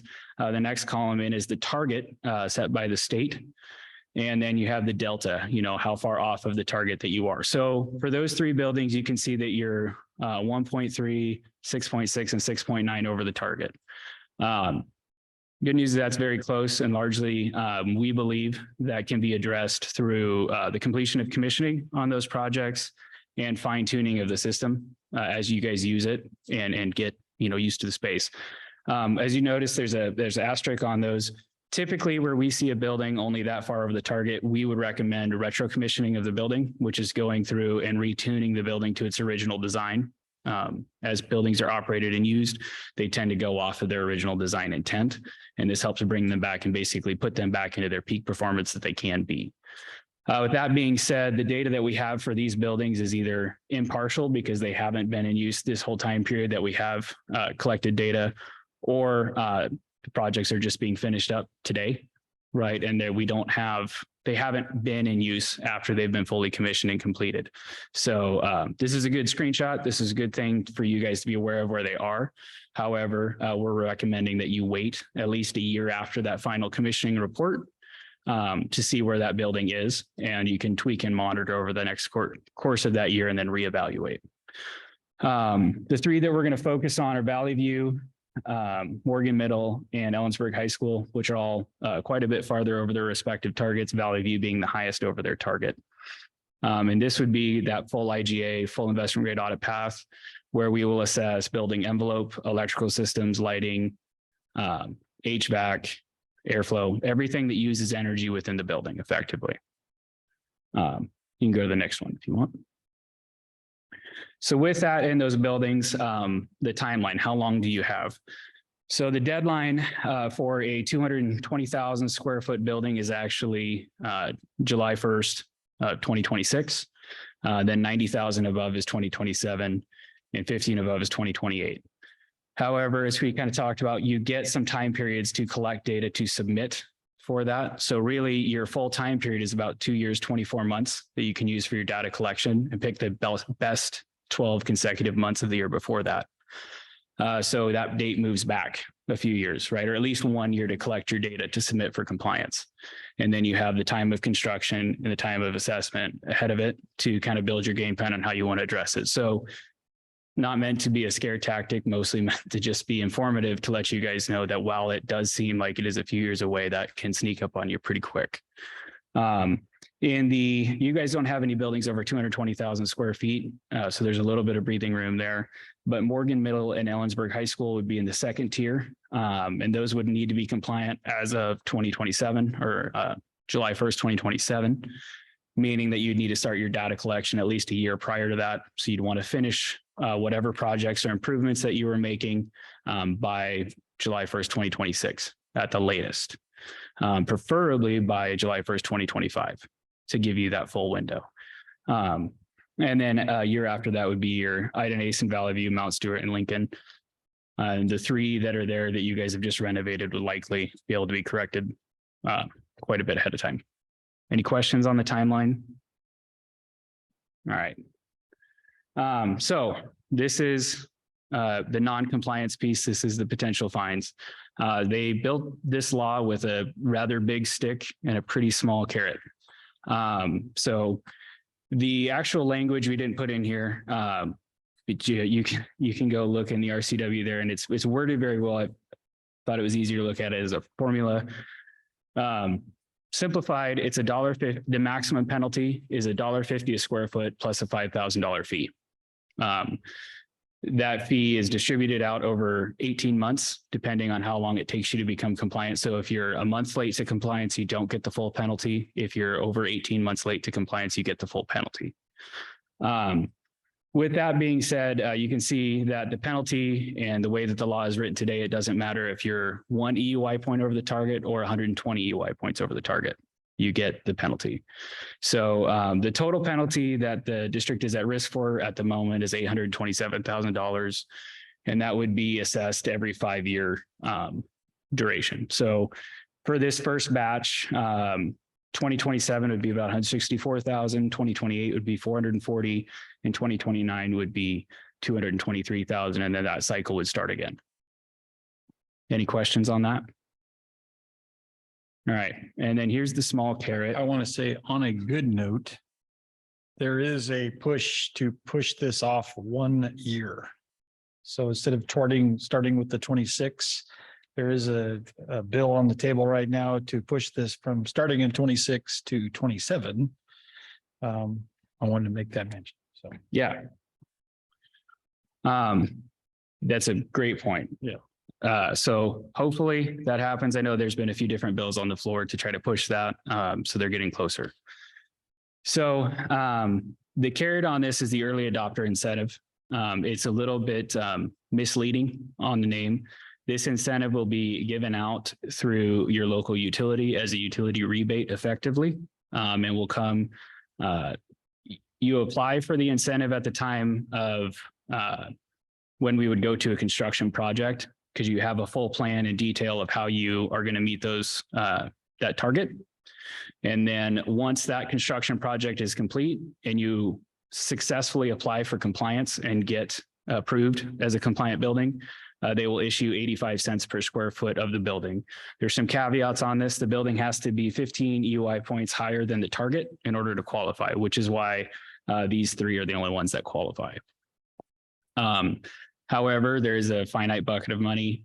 To date, I think there's only been a handful of folks that have even successfully applied to get on the list for early adopter incentives. So there still is, large amounts of money available, but it's not enough to pay for the project. So I guess our guidance that we've been giving is it's a good thing to go for. It's great to have, and we should shoot for it. However, in making the decisions on whether or not to go for full compliance or investment criteria path, this necessarily shouldn't be a deciding factor. Any questions on the incentive? has the district applied for utility incentives and rebates in the past? I'm assuming. So when you look at planning an upgrade of any kind, just know that this is something you apply for early. And then after the project is complete, you get this money. Okay. And similarly, you would also apply for a utility rebate at the same time in addition to this. So yeah, it's not something that you could actually plan for actually funding a project is kind of the point. I believe you're taking this one. So I'm going to take this one. We write a lot of grants. That's kind of an understatement. I think last year we were in the 15 or 16 range. This year we're already about that much. But there is, even though there's a lot, here, there is ways of looking at funding. And so any opportunity that comes up to help finance things, it's kind of my job and our team's job to basically look at what options there are.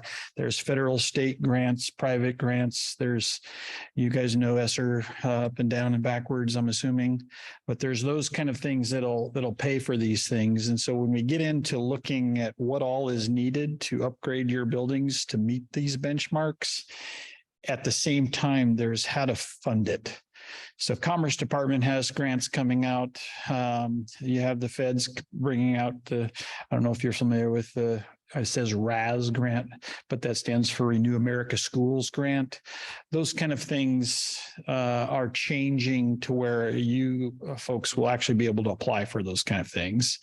I mentioned RAS specifically because that's a minimum 500, maximum $15 million grant with a 5% match. That's pretty awesome. It does have a changing of criteria from this last round that'll kick into gear in November, which means you'll be able to apply. And the actual budget for that is $350 million. So there'll be a lot of schools applying for it. However, there's a lot of creativity that goes into winning grants. And so we'll help you with that because of already applying for this grant 7 times already and getting a couple of them. So it's kind of cool. But I guess the long story short, yes, it's an unfunded mandate, and you don't have the specific amount of funds needed. There's ways to plan and look at things to get them funded. You want to go ahead? Let's see. I already mentioned the first one. I don't think we need to go through this one. I think we're okay, other than I think there is a process in terms of how to do this that we've outlined in the process slide initially. Procurement is something I was going to hand out. McKinstry is a performance contractor. I don't believe you guys' school district has done performance contracting before.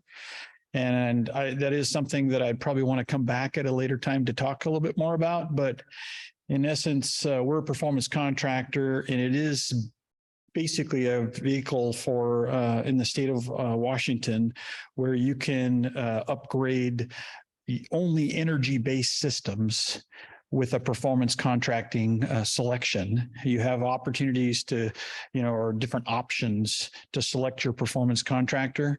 But what's really unique about performance contracting is every project gets 3 guarantees: cost, performance, and energy savings. Okay. At the same time, we have to substantiate our costs, and we're actually, we open up and show you how we actually profit, where is the cost, and all those kind of things. It's very unique from whatever you guys have seen before. If it's design, bid, build, and other different mechanisms, this is a very awesome thing where your risk is reduced dramatically. A lot of the grants I point out, they actually specify using performance contracting because of that, because we have to open it up and show you where contractor costs are and so on. So with Randy, for example, we were on, in his previous, when he was at Riverside, one of the things that we did with him was actually point out the different options to select performance contracting. And one of those was leveraging cooperative purchasing. And just to give you an example, Wapato School District, they're using a cooperative purchasing agreement. That's a national agreement that we have with what they call TIPS. And they unanimously, their board voted for that because it stands for not just the state funding, but also federal funding. Okay, so ESSER as well as commerce grants locally, as well as like the RAS grant, it all adheres to all of the state and federal requirements, and it actually shows in great detail. So I would probably want to follow up and go through that in more detail, all the different options for performance contracting, and just show you where you're less risk and how to plan for it effectively, and how we can help you on that front, if that makes sense. The last one. You want to go for that? Go for it. Yeah. Good news. This is the last slide. So yeah. Next steps. So with all the information that Lance and Jack have shared, the phase 1 and phase 2, we would start with phase 1, the 1.1. Normally, when you have schools that are close to the target, like Lance said, we would recommend retro commissioning. For year 3 schools, because they're still being commissioned, is let them get commissioned and then run a year and see if you're at the target. That would be our recommendation. Okay. The 3 schools that are not that are well above the target, we would recommend doing what we call here an ASHRAE level 2 audit.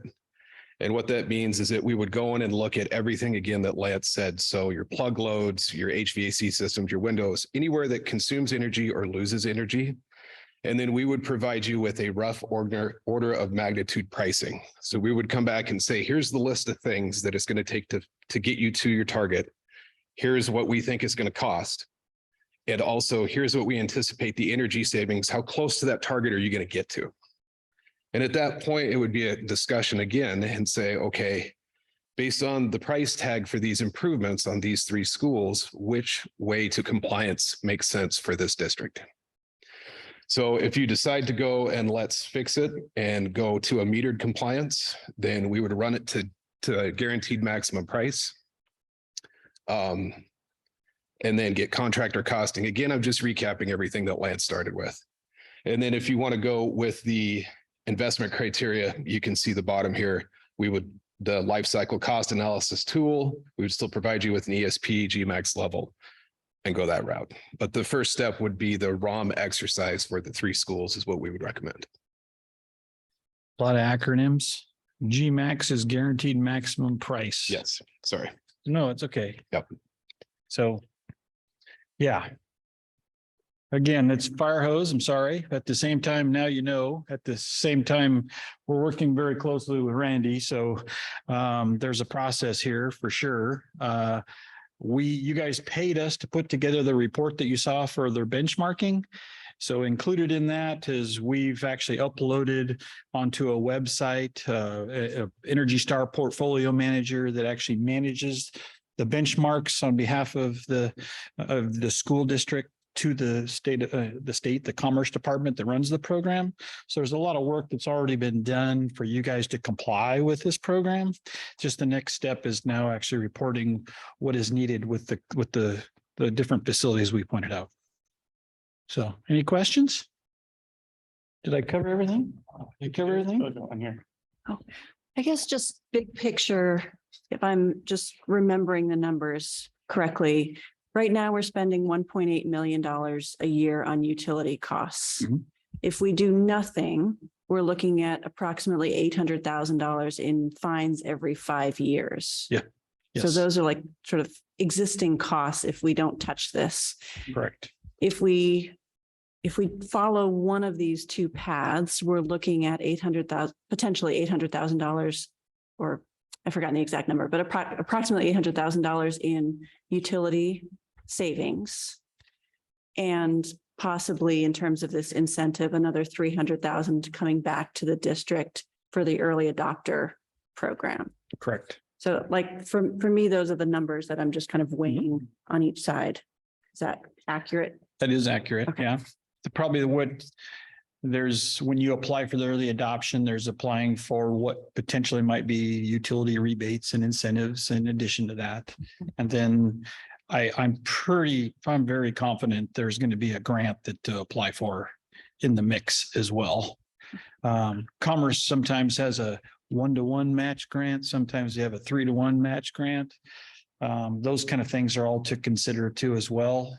Sometimes you can use your federal fundings to use that match, like your ESSER funds.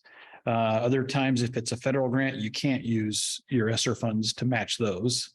So that you will, when we get into what Ira had walked through in terms of the first phase, that options of what's going on, there definitely be what level of funding applies to what at the same time. One Thank of the you. things too that we just came across too, the Inflationary Reduction Act has come out with some money for wildfire smoke mitigation. In some of those grants, there is money available. We've got to look at more of the rules, but that's up to $2 million in grants that we could possibly apply for too, whether we get it or not. But that's a nationwide grant. I forgot how much it was total. It's like 150 million or something like that they've put towards this. And we're finding out more as we go because I just came out. I just attended a webinar on it. So that's something we can possibly go after too. Yeah, just to add to that too, strategy wise, when you look at the full list of what you need to a building, and for example, you're not going to be able to meet it, you're going to have to pay a fine. If you find that, what are the most extreme circumstances to get you to that benchmark? Sometimes you have to implement a solar solution. Okay. If you implement a solar array on the roof to help reduce your utility bill, there's a grant for solar. Okay. In addition, if you need to replace the roof and you add that to the solar because you're putting it on the roof, IRA will allow you to actually get back on your project up to 40% of the project. So it's kind of creative. I'm sorry, but there's a lot of stuff to figure out the creativity of funding something. And that's kind of our job, right? That's what we do. So It's complicated. it is complicated. It is complicated, but we have Randy. What's that? We have Randy. And just to clarify, district, is this work that the current committee is also going to wrestle with going forward in the puzzle problem solving? The existing committee? Capital Projects Yeah. Committee. Yeah, that is on part of our list, part of our list that we do have on it for the committee. Okay, so we have a committee in place. We have Randy in place Yes. and we have McKinstry and our cheat sheet. So thank you. Yes. All right. Any other questions? Board, any other questions? Thank you, Randy, Jack, Lance, Ira, for all the information. I'm sure we will be looking at it over and over again. So thank you very much. I'm always available. So. Yeah, and there is a lot of other schools, all of them are in the same boat as you. So if there's any references that we can help with, that we did the exact same exercise with, let us know. Okay. I don't see the reports. Get back to, Yes. okay, so that takes us to the next item on business, which is Board Resolution 0.6, 0.423 Commissioning Report. Yes, I'd like to talk about the next two. They're both commissioning reports. One is for Mount Stewart, one's for Ida.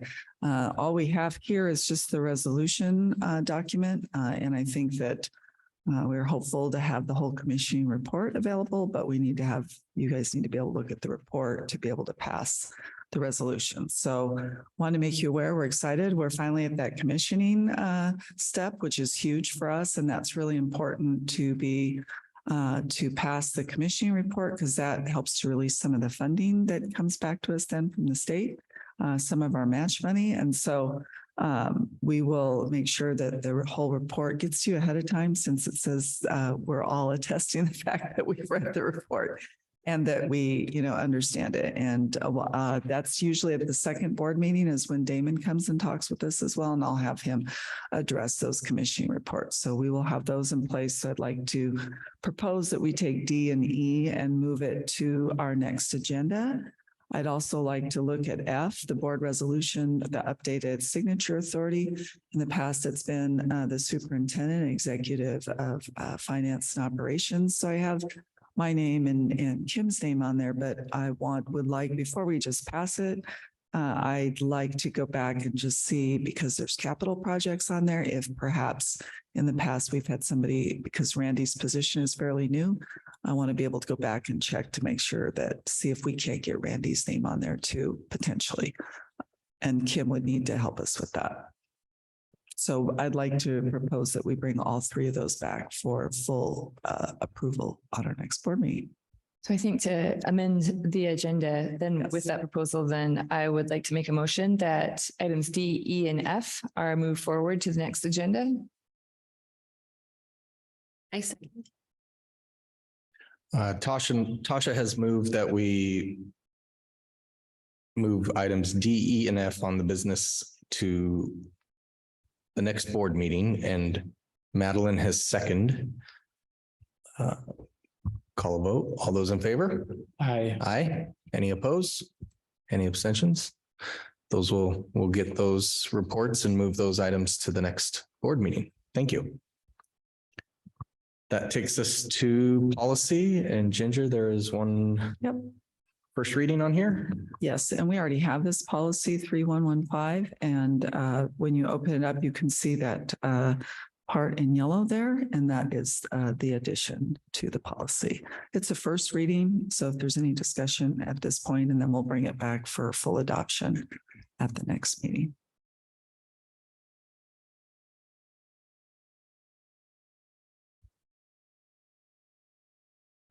Board, do you have any questions or discussion about this right now? Okay. I guess my one question is, who is the district's homeless student liaison at this point? I'm sorry, I was asking. Oh, sorry. Who's the district's homeless student liaison? So there is sorry.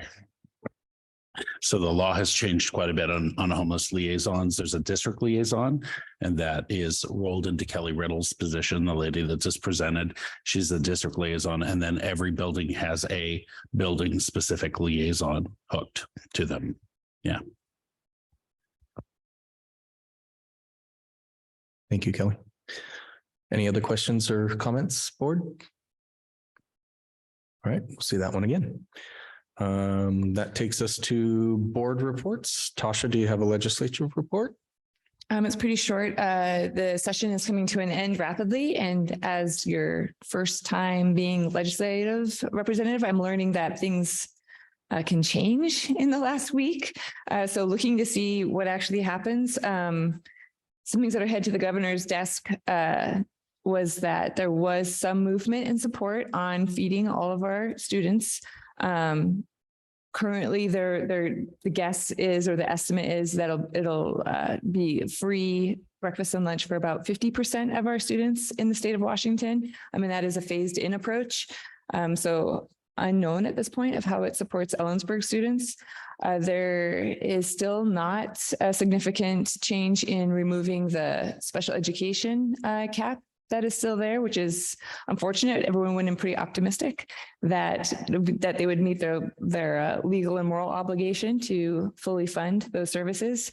And so it's about a week and a half before we finally see the ending of the session. So there'll be a longer board report next time. Thank you, Tasha. Any questions, board? All right. I do not have a board chair report tonight. I just want to reiterate again, Grady, Josephine, thank you both for your reports today. I know that you guys will be working closely with Bo and that new student group. So I think that's something to really look forward to. And then, the underclassmen being a part of it, to have that potentially be a longer living program or group that gets together. So thank you both. But that I don't have anything else. So that'll take us into public comment. Leslie. All right, now I got to read this. The board will allot up to 30 minutes as a total time allotted for public comment this evening, and each speaker will have up to 3 minutes of time. The board is not obligated to provide additional public comment time to accommodate everyone in attendance. The board is not obligated to respond to questions or challenges made during the public comment period, and the board's silence will not signal agreement or endorsement of any speaker's remarks. In my capacity as board president, I may terminate an individual's remarks when the allotted time has passed. I may also interrupt or terminate any speaker who is making uncivil comments. Uncivil comments include, but are not limited to, obscene comments, comments that are defamatory toward another person, or commentary that is unwarranted invasion of privacy. The board reserves the right to have anyone removed who refuses to adhere to the rules and creates a material and substantial disruption of the meeting. Personnel matters are generally private and administrative in nature. Constructive criticism can be helpful. At the same time, the board has confidence in its staff and programs that will act to protect them from unwarranted criticism or disruptive interference. Complaints or concerns received by the board or any board member will be referred to the superintendent and will not be considered or discussed by the board in this setting. I'd ask that you respect all staff members' privacy and consider putting any concerns you have in writing if they pertain to a personnel matter. The board can then review and forward those on to an appropriate administrator. Leslie, are we ready for public comment? All right, individuals in person wishing to be heard by the board need to be signed up to speak, and those on Zoom need to add their names to the document in the Zoom chat box. If you are unable to do this, individuals may also be recognized within Zoom by using the icon or emoji to show you are raising your hand for public comment.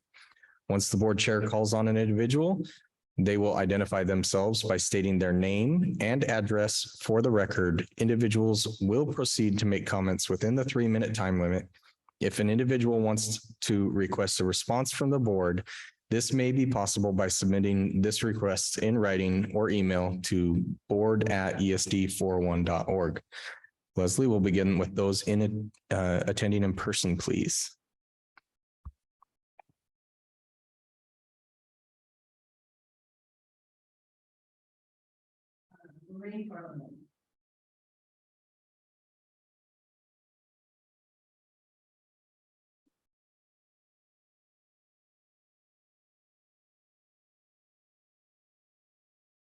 Good evening. Lorraine Barlow, 11670 Manastash Road.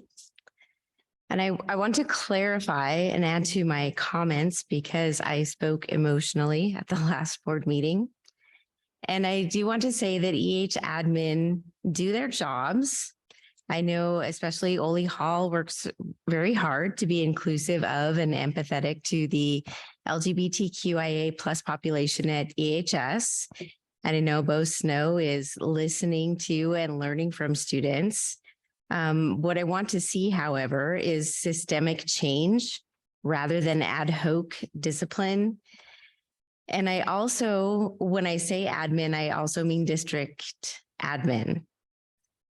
This year, I asked the district for staff trainings beyond the usual required trainings, which include bloodborne pathogens required yearly, even though it says it's for first-year teachers.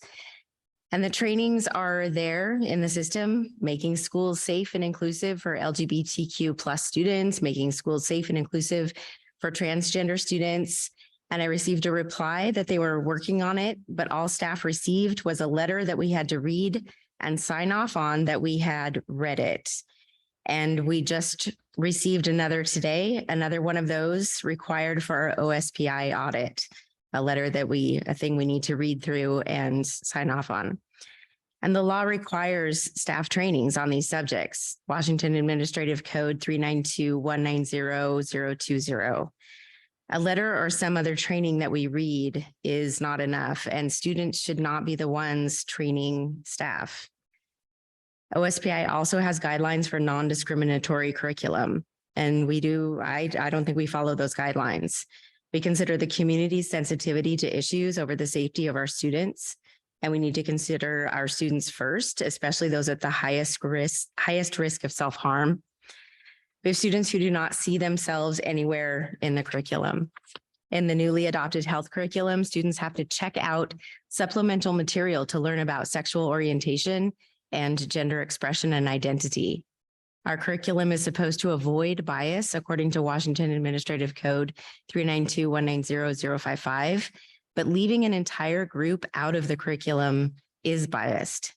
Exclusion is bullying. Teachers are exhausted from having to defend themselves to the community, even though civil rights laws are on their side. District admin needs to step up and support us. We should not have to defend ourselves for teaching material that is legally required.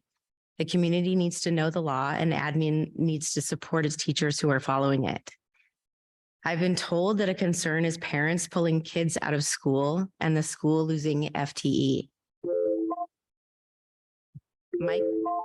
I want to finish. My concern is students continuing to feel ignored, invisible, and excluded, and everyone losing those students. There are civil rights laws for a reason, and no amount of money is worth the death of even one student.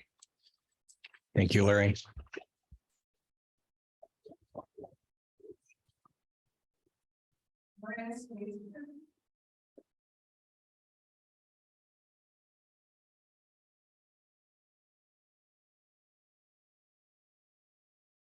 Hello, my name is Miles Hazlett. My address is 105 North Anderson Street, and I'm a junior at Ellensburg High School.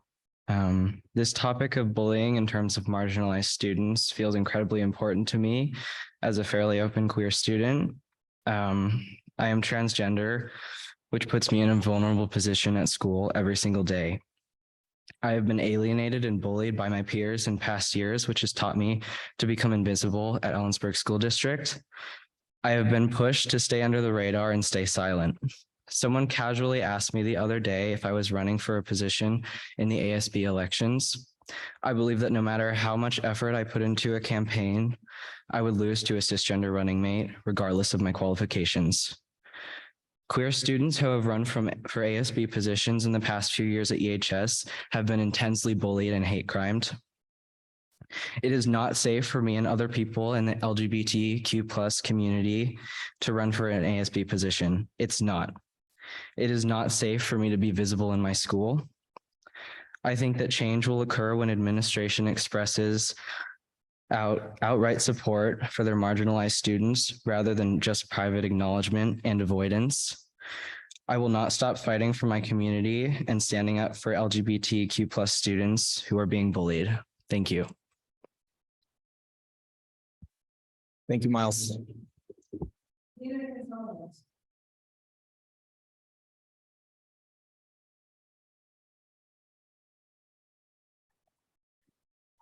Hi, I'm back. My name is Nina Gonzalez. I live at 1114 East Seattle Avenue. And just really quickly, I'd like to reiterate what Grady and Josephine talked about earlier when they emphasized communication in the school district. Talking to my counselor earlier this week really reminded me of how much the administration fails to tell the staff what is going on. This and the continuous lack of information my teachers receive reminds me of how this is out of their control. And I feel like it's an important topic that I neglected to address last meeting. And I feel betrayed that not only the students, but also the staff are being let down by a lack of admin-based trust and connection that can only exist in this environment. That is all. Thank you. Thank you, Nina.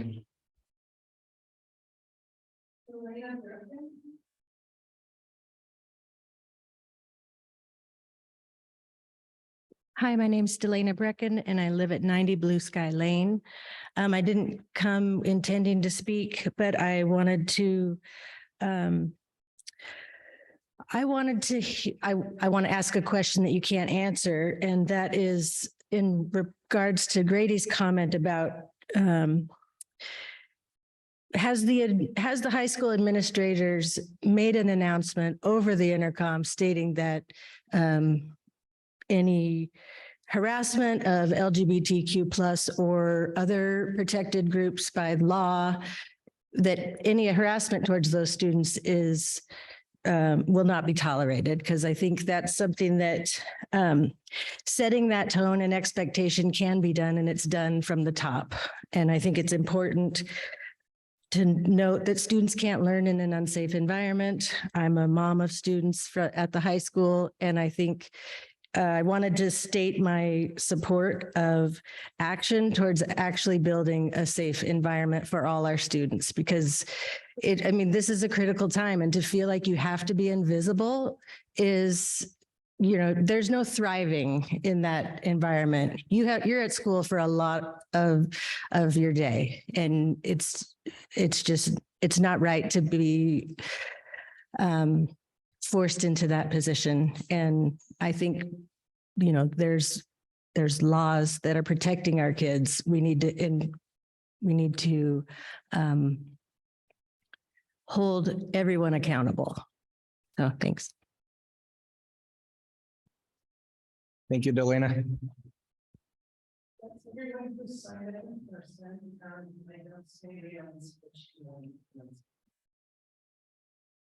Okay, if there's anybody online on Zoom that would like to be heard, please make sure you raise your hand or sign up in the chat document. We'll wait a few seconds to see if anybody does that. And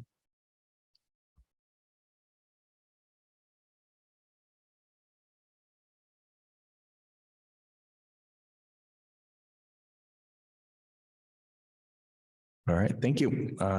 Thank you, everyone. That will conclude public comment and take us on to new business, proposed items for future consideration.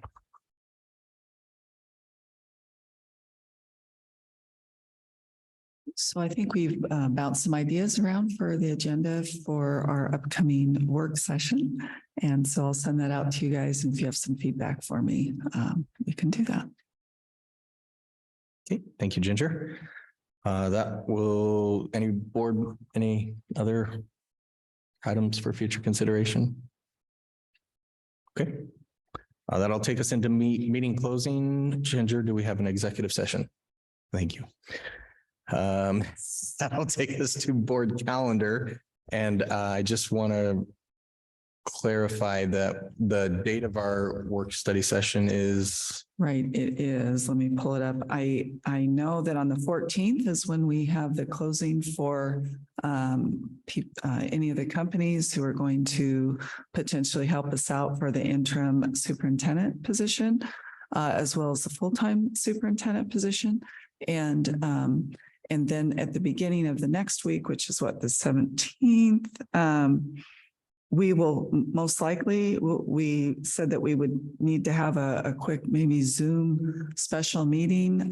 We can have one in person and open it up at the central office, just so that you can see the companies that applied. And then we can have a follow-up conversation about that at our retreat. And then the board can make a decision at that point as to whether or not they're going to decide to post it through the HR office or to have a company actually do the interim process. And the board work session is Friday, the 21st. And the time that we'll probably have a special session would be Monday, the 17th or 18th. And I'll have Leslie look at the doodle poll and we'll send that date and time out to you guys tomorrow.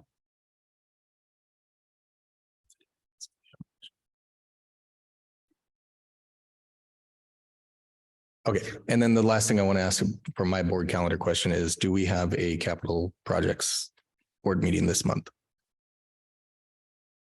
Let me look through and I will. I don't see it again, so. Yeah, I think that we put that off for right now because we wanted to have them at Kinstry and we thought we would have one more bond capital project meeting probably that first week in May.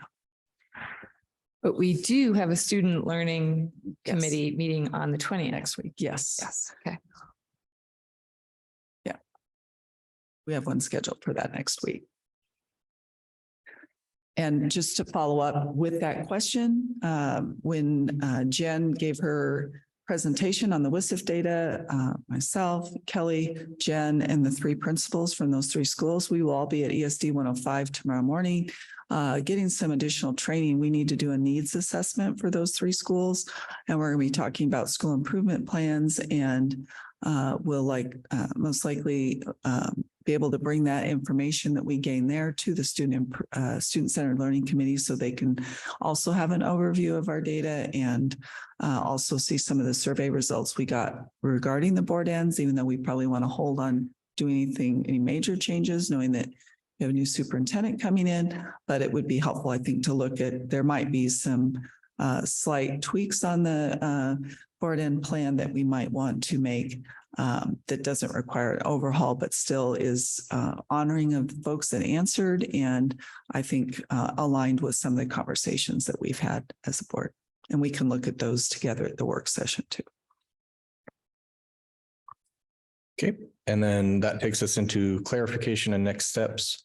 And the only thing I want to say is I'm going to get it wrong.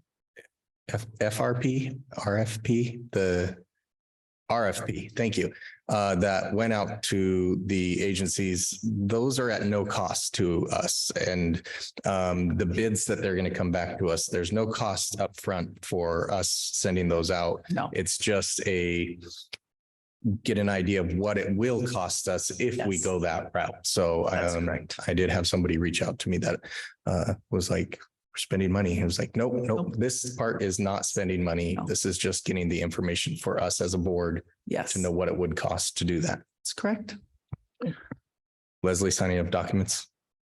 Oh, sorry. Anybody else have clarifications, next steps? Okay, signing of documents. Joy. That takes us to an adjournment.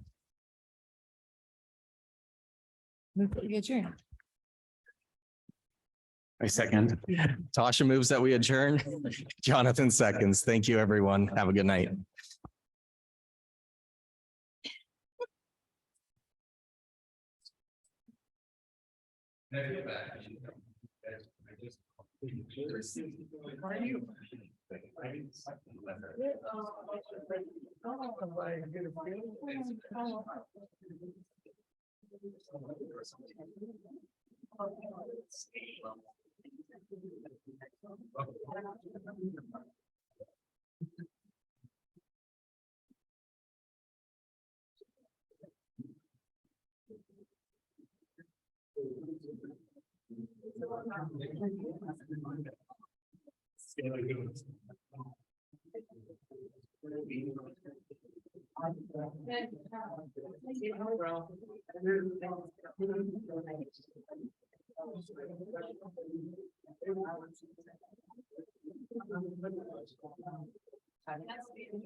And it's a structured conversation that just kind of goes around and the community.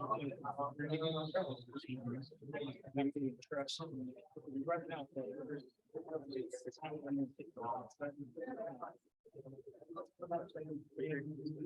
I don't know.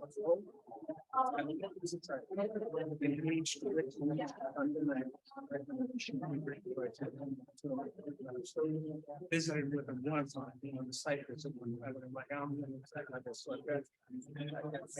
We just not.